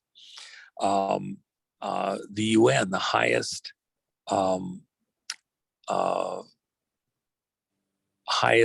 World Heritage Site in the world, is on the top of Mount Hermon. And the legend, the lore, the religion around that location is that 200 all male angels fell to earth at that location, that they saw that they were going to die out because they were all male, and they preferred the company of each other, by the way, which implies that they were gay. But they saw that they were going to die out and no one would be there to replace them. So they looked at the women, the human women, and decided that they were beautiful. And so they took for themselves women of whomever they chose and had children, offspring, so they could continue on. And that's the men of lore and of stature and renown. They were giants. They were extra muscular. They were extra big. And that came from that Mount Hermon area. What was at the base of Mount Hermon? The city of Baal. And Baal is where they went to offer and sacrifice children to Baal in order to get, goods, to get favor, etc., with these god men, creatures, beings that inhabited that region. And so that Baal worship was child sacrifice. Well, what kind of children? The human children. The hybrids were not sacrificed. They were making sure that all the direct descendants of Adam were gone and only the hybrids remained. That was the whole point of Canaan land. And then Israel, when it came into the land and possessed it, they were constantly battling with this Canaanite religion. Elijah, had this test between the worshipers of Baal up on the hill and the worshipers of God Almighty in heaven. And because they were making their children pass through the fire, they were still sacrificing children to Baal. And so that was happening, many, many, many generations into the Israelites taking the land. That foreign religion was still present. Even to today, the question is, there certainly is lots of conversation out across the internet, out across the world, these banking families, the Rothschild family and others that are much bigger. That's just the one you know about. There's more powerful families within the banking community than the Rothschilds. But is there some type of religious history there where, in fact, these types of blood sacrifices are still being practiced? That's the allegation. And there's lots of, people talking along those lines. If, in fact, that family is one of the ones doing that, and yet they also supported the building out of Israel in the current form, is the current Israel actually representative of what God intended, or somebody else's intent with a magic brand to do their purposes their way in plain sight to fool people into going along with it? I think that's a longer conversation. I could have it. You spend days on this, but I think it's not wasted time is what's going on in Israel or the Mideast actually of God in heaven? I think aspects of it are, but there's a fight. And that's part of what's going on. Which God is actually going to have his real children occupying the land? You might say that this is a current reflection of when Israel became a nation back after they left Egypt. Well, if the children of Seth, of the Cain family on the Seth side, because there was two Cains, if they occupied Canaan land, why did the nation of Israel have to go in there and defeat them and take it over? They're their brothers, their cousins. In fact, the devil himself saw that God promised that area to Abraham and his offspring, which was Abraham, Isaac, and Jacob. And Jacob's the one whose children went in as the 12 tribes. Okay, the devil knew that God was going to do something there, so he sent his Cainites in there as a blocking move. In chess, the most important moves are the moves that deny areas of the chessboard to your opponent and channelize the plays to certain areas of the board that you can control and force them to come down a gauntlet of options that you can exercise to take out those players. And you have more unpredictability and they have less unpredictability. We can anticipate their next options or moves because you've choked the board down to a narrow field. The devil was blocking the future move of God to move his children of Adam, into that region and fulfill his promise to Abraham and his seed. Is the creation of Israel through the Rothschild operation, the Zionist operation, actually part of a blocking move, anticipating what God was going to do in that region with his children in order to control that area of the board, that theater, that next series of plays in anticipation of the return of the Messiah, and to try and create their own system for a return. And the illusion of a Messiah that is in fact of a more earthly origin, an antichrist king to control that region and those people, separate from the true move of God which is coming. It's a blocking move, as much a blocking move as what the devil did with the Cainites prior to the children of Israel coming in there with giants in the land. So it's a long conversation. It stretches people's minds. It is a conversation. Is there good people in Israel? Absolutely. I got plenty of amazing friends over there. Is there some ulterior motives by somebody to manipulate that region to, do certain things that favor their big master plan, an illusion in plain sight? I think so. Thanks, Juan. There's a lot in there that you went through. I wanted to take you back to you were talking about the pole shifts and the magnetic fields. So there were some numbers that you put out that I picked up. So magnetic field magnetic is 72, field is 36, which is also the word real. That comes to 108, comes to the word twilight, comes to the word Fitzgerald. Magnetic field is 127, November 5th, if you do just a 5 and a TH, the ace of spades. Change the magnetic field is 179, the New Jerusalem. Change the magnetic fields is the resurrection, is President Trump. Magnetic field change is 146, New Jerusalem, Ivanka Trump. Change magnetic fields is 165, resurrection, the visionary, Christ bloodline, other physics. I guess my question with that is the resurrection, is that to do with the changing of the magnetics? You've got MAGA, magnetics. Is that where we're going with that? Is the resurrection, the power of the resurrection of Christ, is that to do with changing of the magnetic field? The magnetic field is probably going to be reinforced and boosted. It appears that there's a cyclic action out across the solar system where periodically through electrical activity generated at the sun, it kicks and it kicks, and it will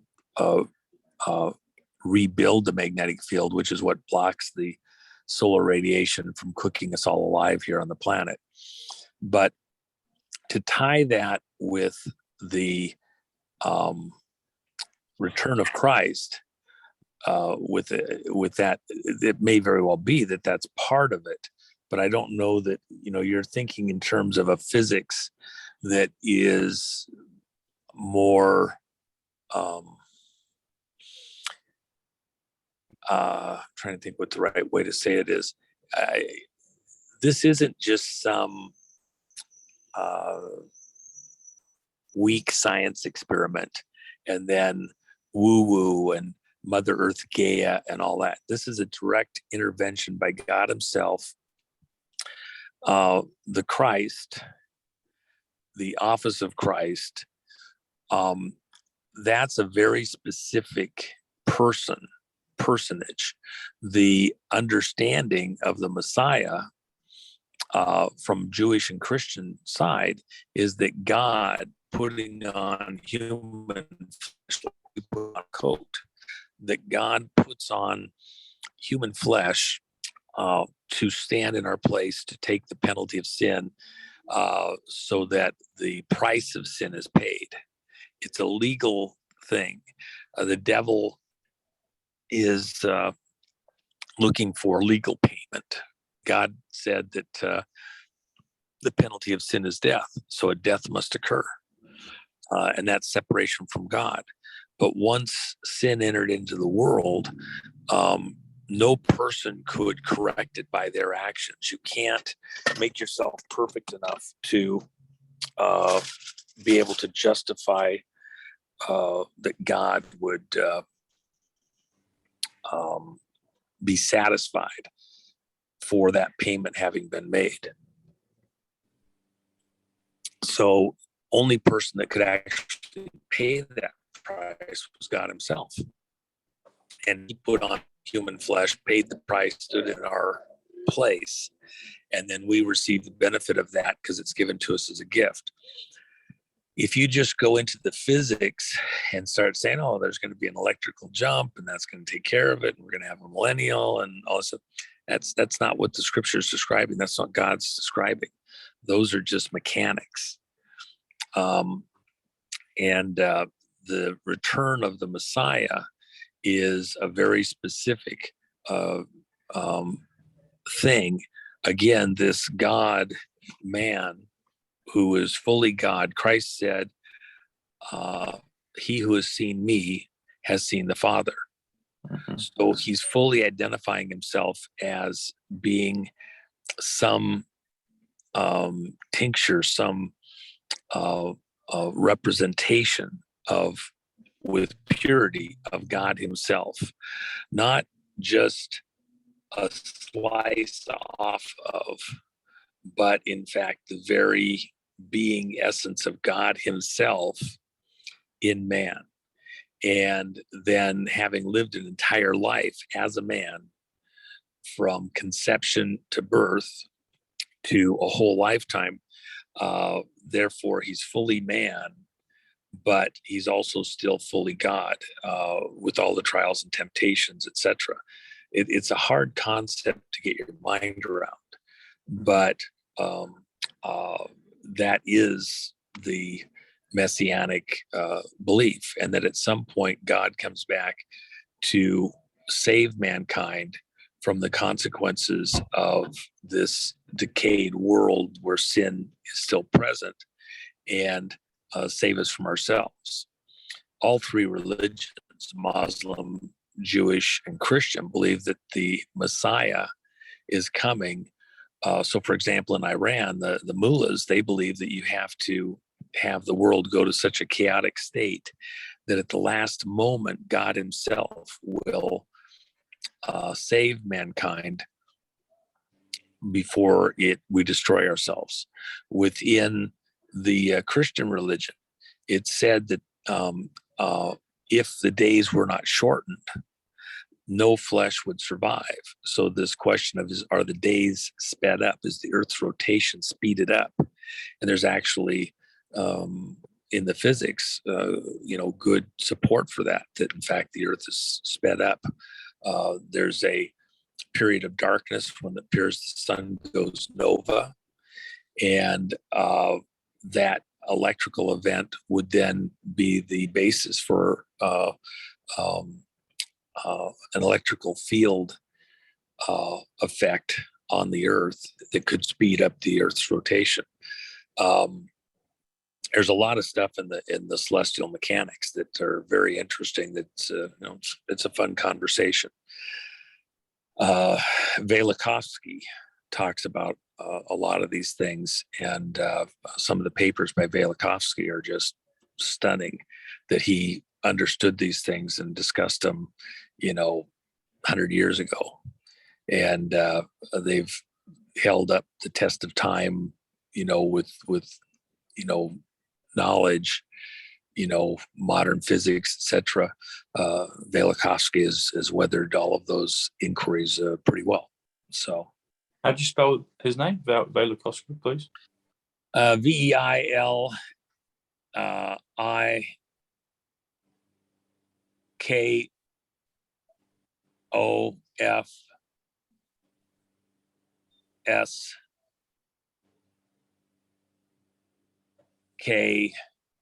I believe. Okay, thank you. And also you talked about the bloodline family. So I just did a few numbers on that. 13 is 99, which is Patriot, Ascension, Judgment. Bloodline is 88, Trump. You add those together, 13 bloodlines, 187. George Washington, President Trump always talks about gas being $1.87. But then families, the word families, FAMILIES, is 74, which is Gematria, which is Messiah, which is Muhammad. But all 13 bloodline families comes to 261, which comes to November 22nd, the date of Kennedy. August 31st, the date of Diana, and August 29th is the reference point for Judgment Day in Terminator 2 in the film. So that was interesting that ties up to that. Holy Ghost is 129, Priesthood's 129, Judgment Day. Electrical is 88, Trump. An electrical event is 66, Woman, 154, but an electrical event is 169, the Great Awakening, Trump Tower. Rach, what did you have on all that stuff? It's loud here. There's a weed whacker right outside of right outside this building. So if you hear anything, that's what that is. I had one quick question. There have been a lot of people speculating on the Antichrist, and if it is in human form, and then people have been speculating on who they think it is. Do you have any theories about that? He thinks it's William. Oh, did we already talk about this? Yeah. Say one. That's what I was saying. Even cutting out. Well, let's see. It should be pretty good. I'm there you go. You're good now. Showing full bars. Okay. Yeah, good now. Prince William. There's and that's why the writings of Cal Donnie are so amazing. Cal is kind of a counterpoint on the numbers to Prince William. That's what's pretty stunning. And he had no clue of this. He discovered it. He's born in Iraq, of all places. And when he goes through and looks on the numbers, he actually sees that he's kind of almost a opposite in many ways. So it's caused him to do just this tremendous amount of writing. And then he looks at stuff in a unique way on the numbers, including into the places where different words show up in the Bible. So each new occurrence of a word that hadn't been used prior in the original Hebrew, they're assigned numbers and they have certain values.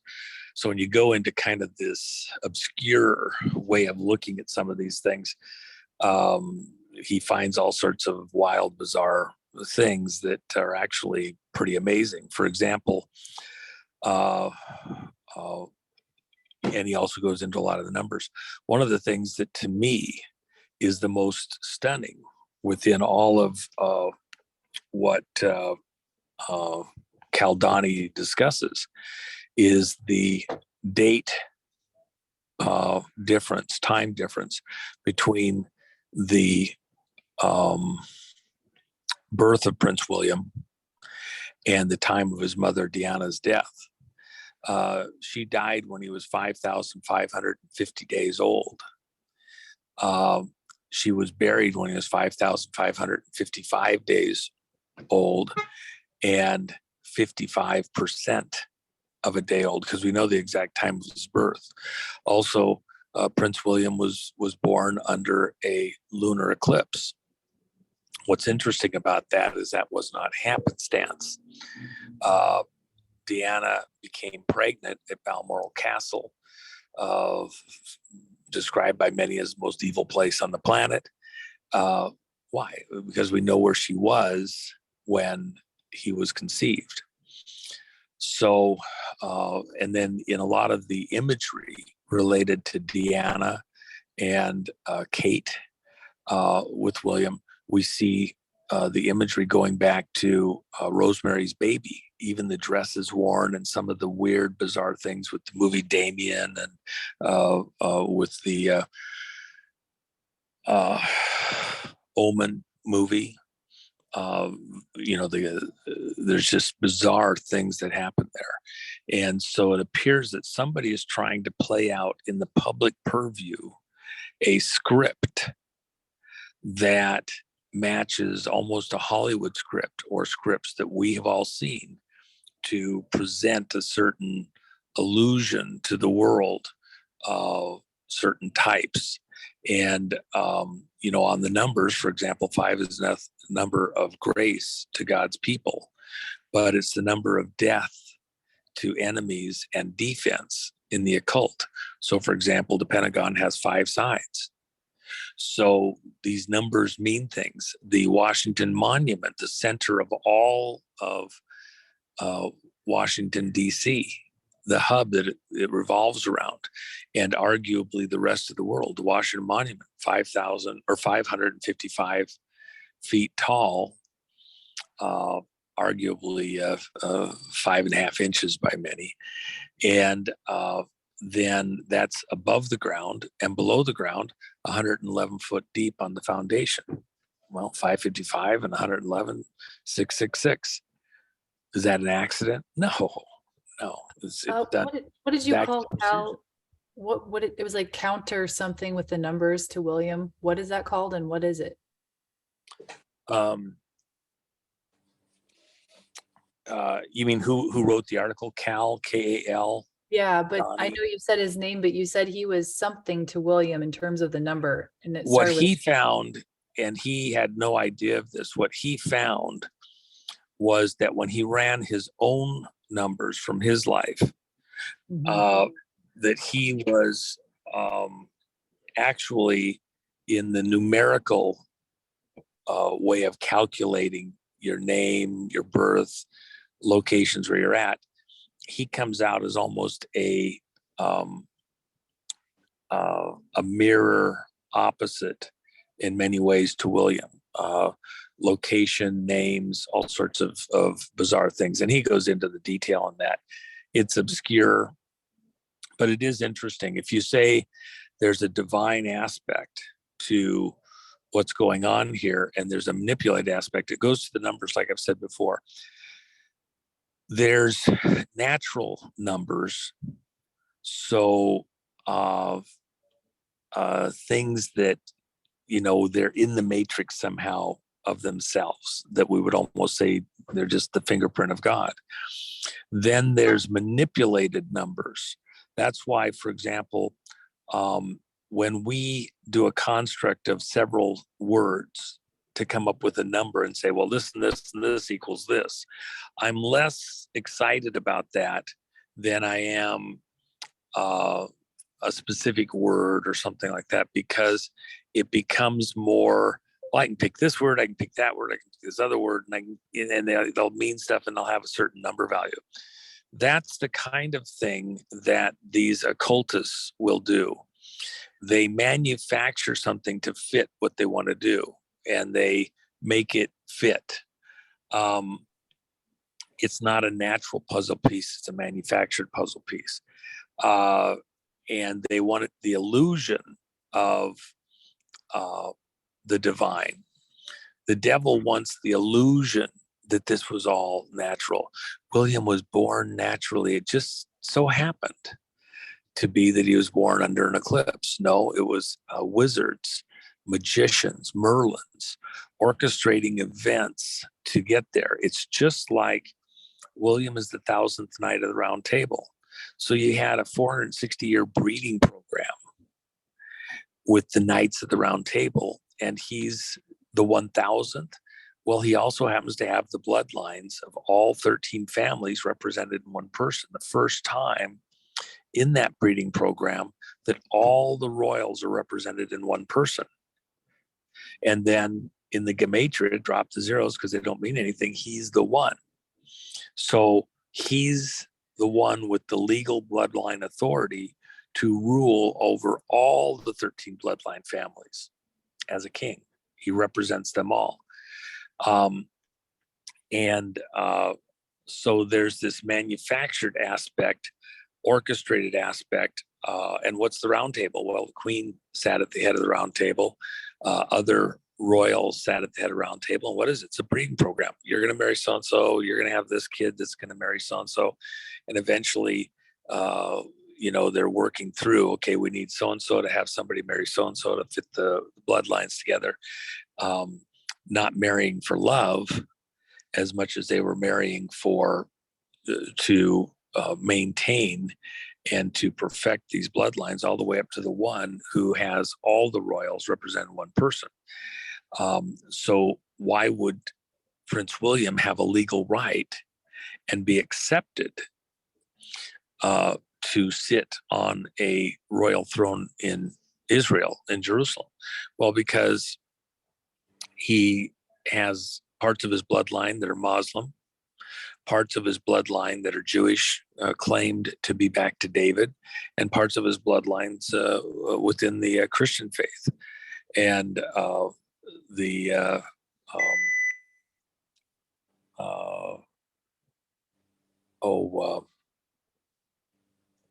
forget the name of the church there in England that the Queen sat at the head of. So you have, and so you have this matrix of things all blending together. And then when Moses said to God at the burning bush, when Moses was called to go to Egypt and to tell Pharaoh to set his people free, God's people free. And Moses says to God, Pharaoh's going to ask, like, on what basis am I here? On whose authority am I here? I mean, who do I say sent me? I'm here at a burning bush, I'm talking to God. Okay, well, did I have chili last night? Am I, was I out in the sun too long or whatever? Pharaoh's going to ask me. And God told him, tell him that I am sent you. And so, for purposes of a name, I am. That's who sent you.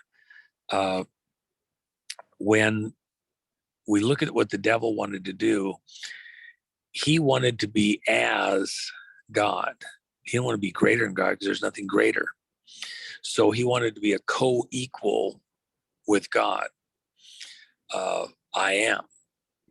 So in this occult perspective, the devil willed as an active will to be as God, as I am. Will, I am, as an active will.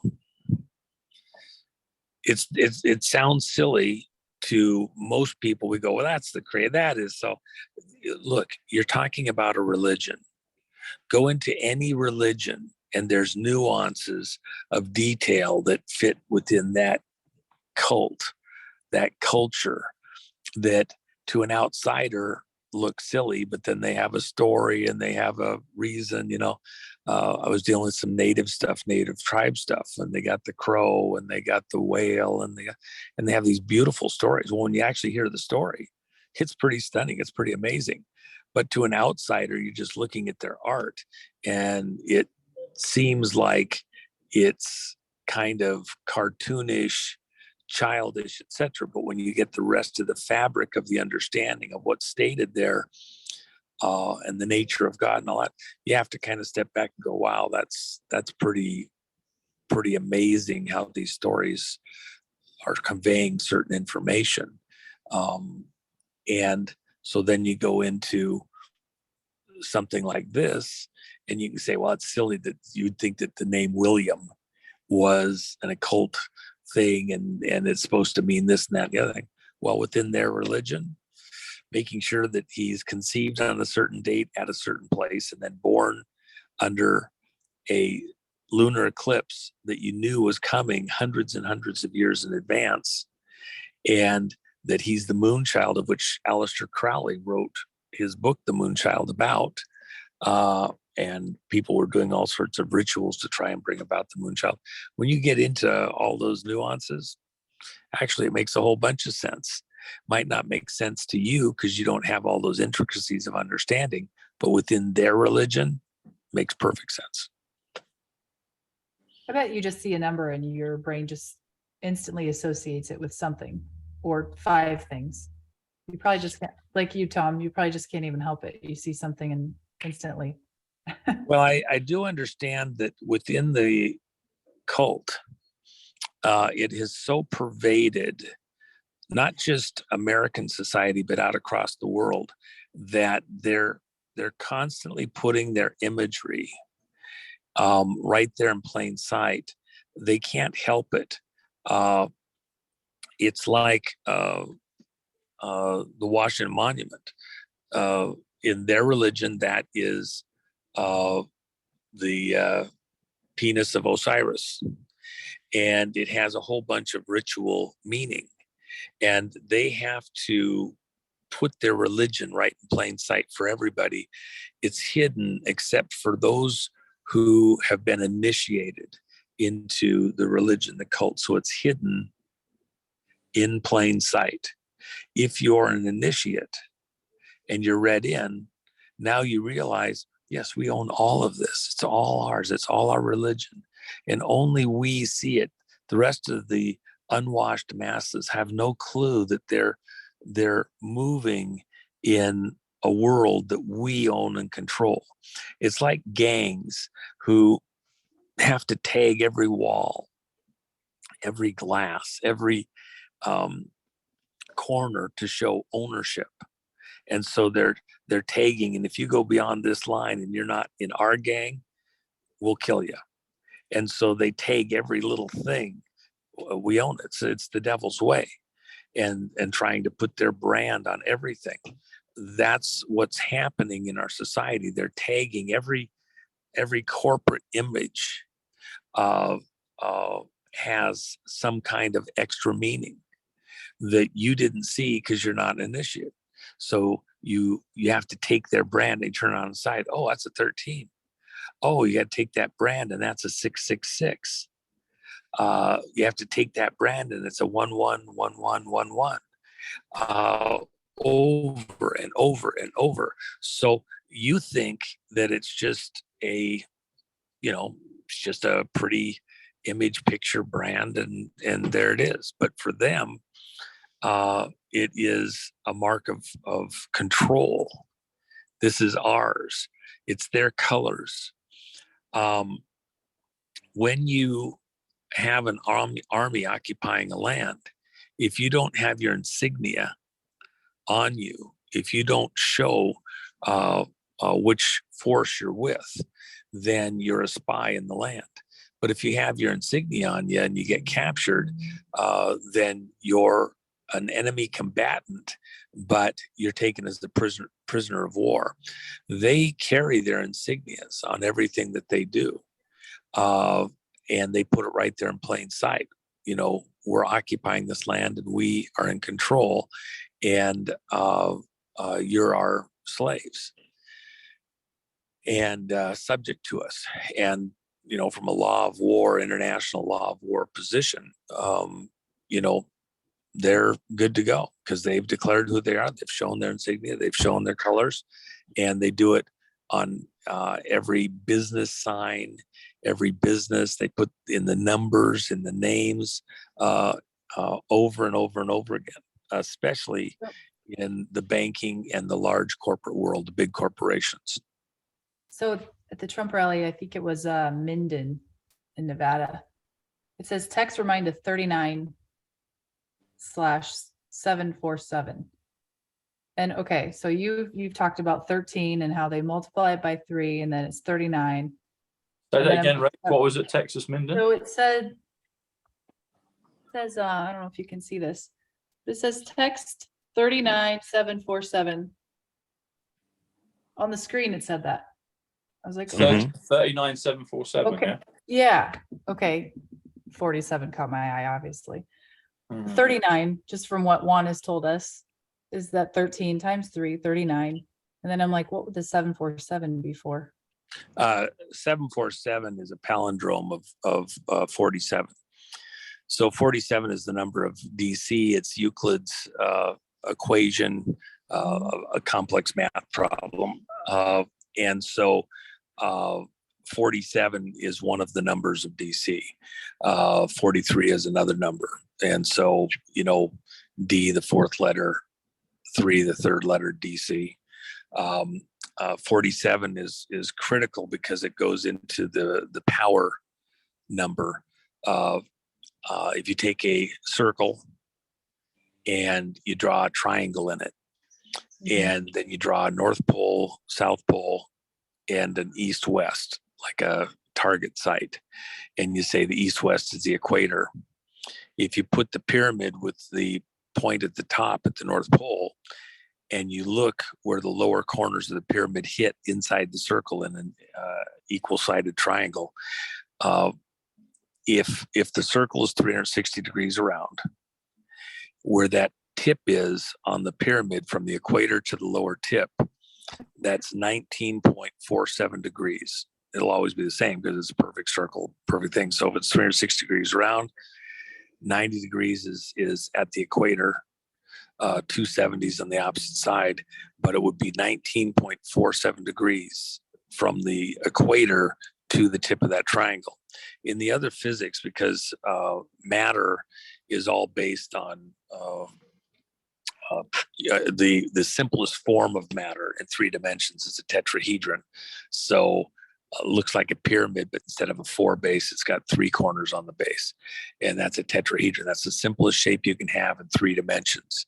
And so it's the most common. And so we have crystal material that's based on extrapolation of that. And so in the other physics that's not taught in the listed programs in the schools, that you have to be invited to, if you want to understand the other physics, the core starting place to understand that physics is 19.47. That's the energy bleed out place in a crystalline matrix, crystal material, planetary or atomic level or subatomic level. It's the same through all of that. It has to do with matter. I was thinking the day before that rally, I discovered that Building 7 had 47 stories. So I was like, is he like trolling? Yep. Is he trolling them because it's Building 7 with 47 stories?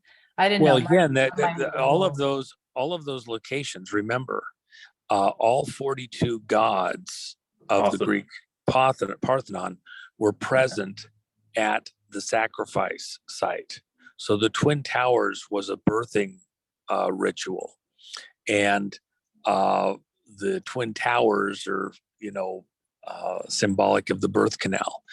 And overhead during the attack on 9/11, in the stars above, on that date, at that time of the day, Virgo was ritually birthing.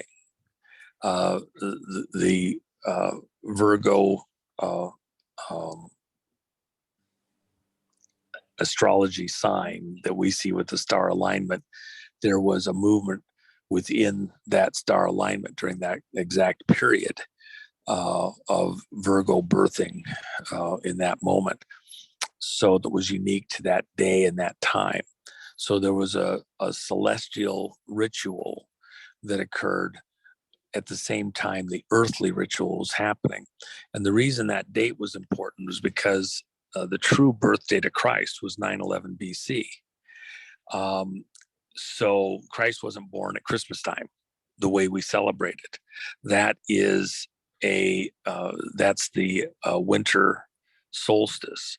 That's an occult ritual time. So when Christians are celebrating Christmas, they're actually celebrating a occult ritual in plain sight. Most all of the national holidays in America and in the West are actually occult holidays that are just rebranded, renamed, but you're actually participating in occult festivals, and they're getting your energy for their celebration.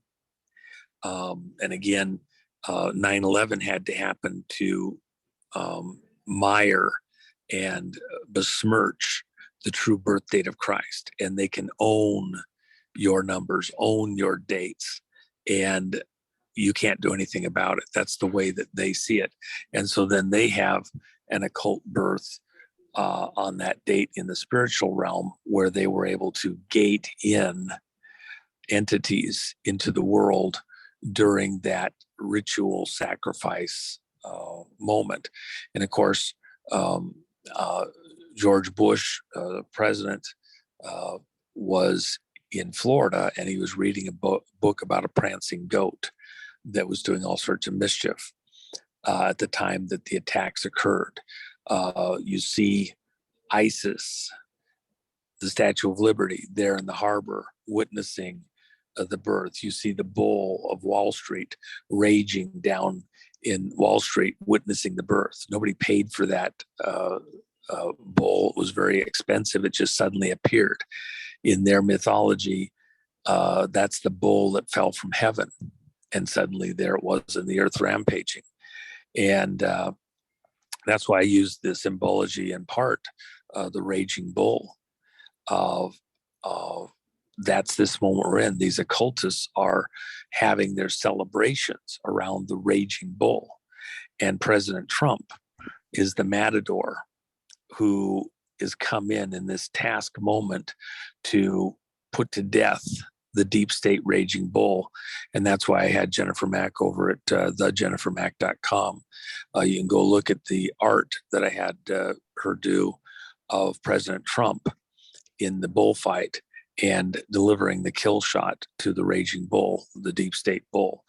That's this moment we're in. The things that will happen over the remainder of this year and even the remainder of this month and into next month are this final move to put to death the deep state in America and to capture control of America back from those that have captured it away from the American people.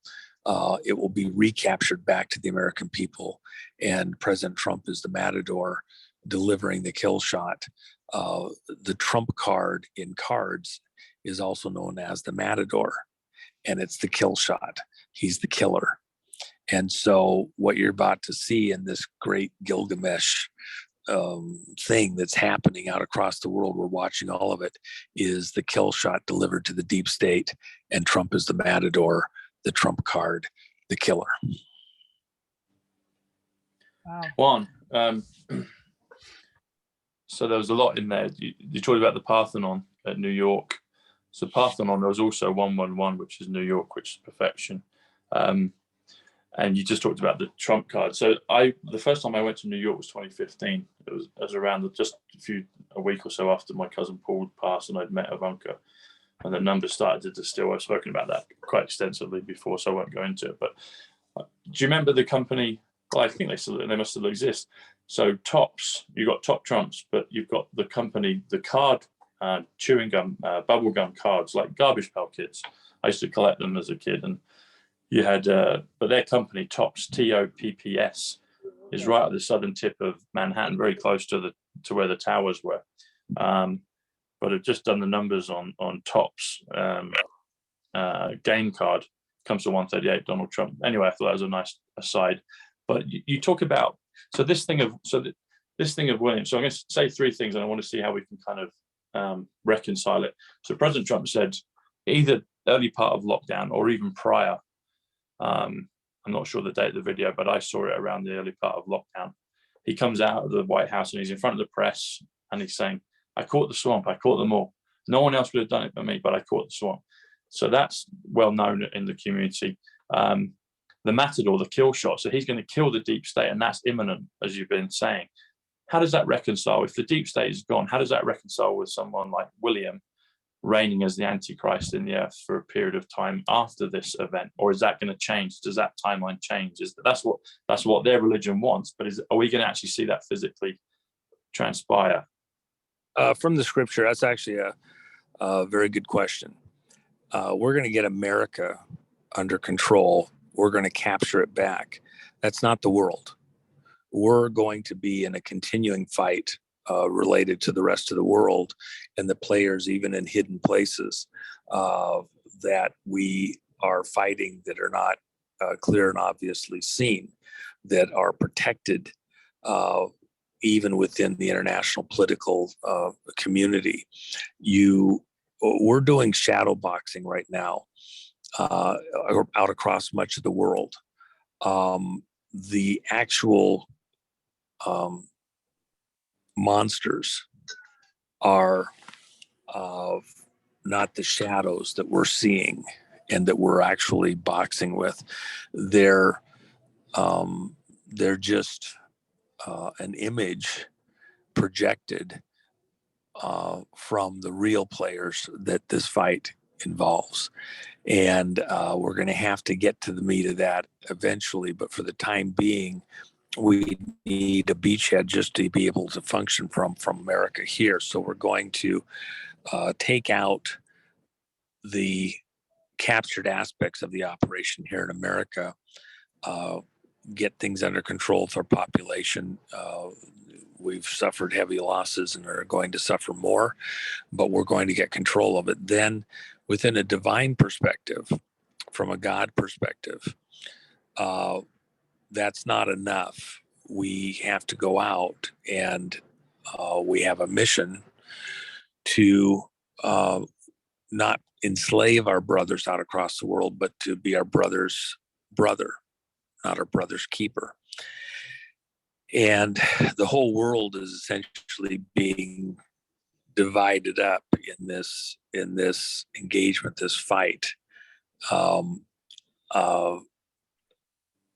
The globalists represented within the bloodline families, within the banking families, within the corporate community, who have manipulated to get themselves in a position of control over the earth. To engage them is going to be bloody work. In the bullfight, you'll actually have multiple bulls and multiple matadors, multiple sessions. This is just the one for America. In the scriptures, it talks about how the Antichrist takes the throne. You used the term 3.5 years. Well, halfway, he's given a term because of some type of world war conflict that ends up being a religious war. He comes into the Mideast, and there's even allusions that appear that perhaps Mecca is destroyed and Rome is destroyed, and Jerusalem, which the other two religions, along with the Jewish religion, claim as their birthright, religious seat for them, becomes the de facto one that they all three want.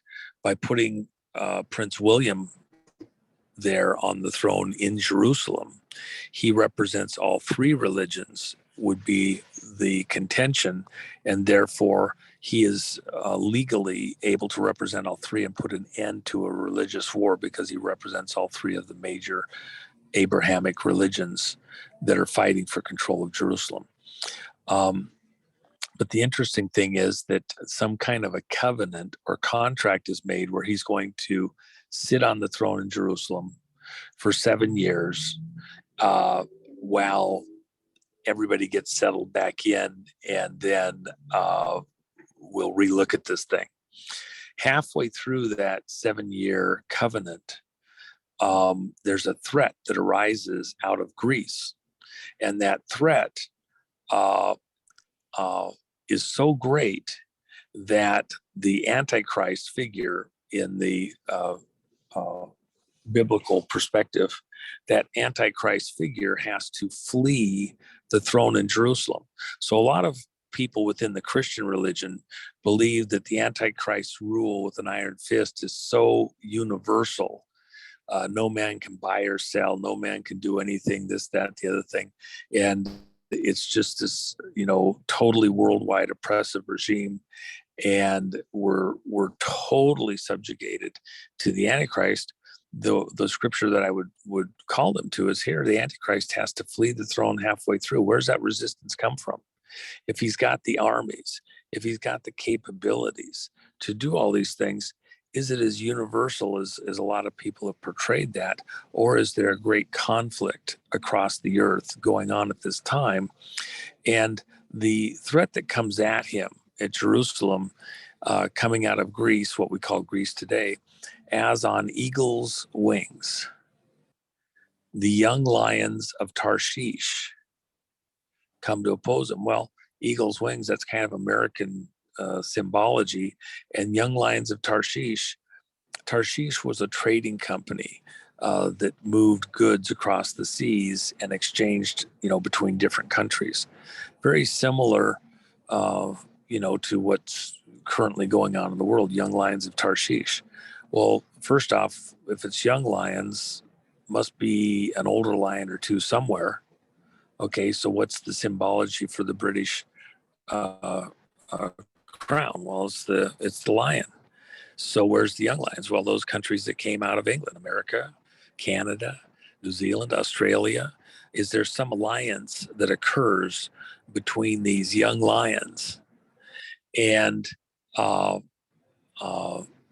they would come against, as on eagle's wings, which is maybe the weapons of warfare, the aircraft. We have some aircraft we refer to as eagles. So is there some kind of a military opposition? It would appear to be that level. It's not just voodoo. It's not just protesters with signs that made the Antichrist flee the throne in Jerusalem halfway through his reign. It would appear that there is opposition out across the world, and quite possibly, in my opinion, likely that originates out of the U.S. The fight that we're having right now with President Trump against the deep state, if you look at the origins, the dossier, the various players who were manipulating to get Donald Trump and people around him out of office, Stephen Halper out of Cambridge University, an American that got dual citizenship, the unindicted co-conspirator from Iran-Contra, the bank, the money, the various other players that come out of British intelligence services, coordinating with American players. The CIA came out of OSS, and OSS coordinated with the British military intelligence in World War II to, go take England, along with Donovan and people that helped set up those intelligence services, and then later it became the CIA. There's some kind of a U.S. action that goes against the Brits. That's this fight. When President Trump walked in front of the Queen, that wasn't an accident. that was a statement. We're in a contest, a competition that to most people is not seen. We're relatives, we're friends, we're neighbors, and we're in the midst of a revolutionary war here in America. Some people would like to turn it into a civil war. We're not going to let that happen. And it is a revolutionary war. We're still fighting to free ourselves from this globalist operation being run out of England. And it looks like the continuation of that after we get America under control in the near future and get some relative period of stability with what's about to happen over the next weeks and months. I don't want to get you taken down off of YouTube. Then becomes this bigger, longer fight that's not over yet. And even a revelation biblical scenario all coming to head right now. So I see that I've got an appointment here in about 2 minutes. Good. That's a good point to wrap up there, Juan. So thank you, buddy. Thanks, Rachel. Thanks, Matt, as well. So to be continued. There he is. Yeah. Well, and by the way, I've got to talk about the McAfee stuff you guys asked me. I didn't quite get into that, but the artwork that Jen has over there and the cups are just awesome. When you see them in person, I think you've got one. They're just, it's actually pretty amazing. So a lot of fun. You can get that over at thejennifermac.com. If you're trying to order stuff for overseas stuff, you got to go to 107daily.com, the store. And then there's, for those that have purchased previously over at Gumroad, there's a special going to be put out in just a few hours just for the people that previously had stuff at Gumroad, because the price of the books is going up significantly here in just a couple of days, quite a bit. And they'll be able to get one last crack at it for those people. So that's out there. I love to appreciate a chance to talk with your listeners. It's on that list, one. We want to be on there. Yeah. So we want to be on the list for that one. Yeah. And Rachel, people can go to WriteSide Blonde on YouTube and her website, etc. And about at least half of my audience that watch the videos, and I'm grateful for all of you. Do us a favor and click the subscribe button if you would, because only about half that watch the videos are subscribed. All right, everyone. Thank you, Juan. Thanks, Rachel. God bless, and we'll see you soon. All right. Thanks. Take care. Bye. Thanks. Bye.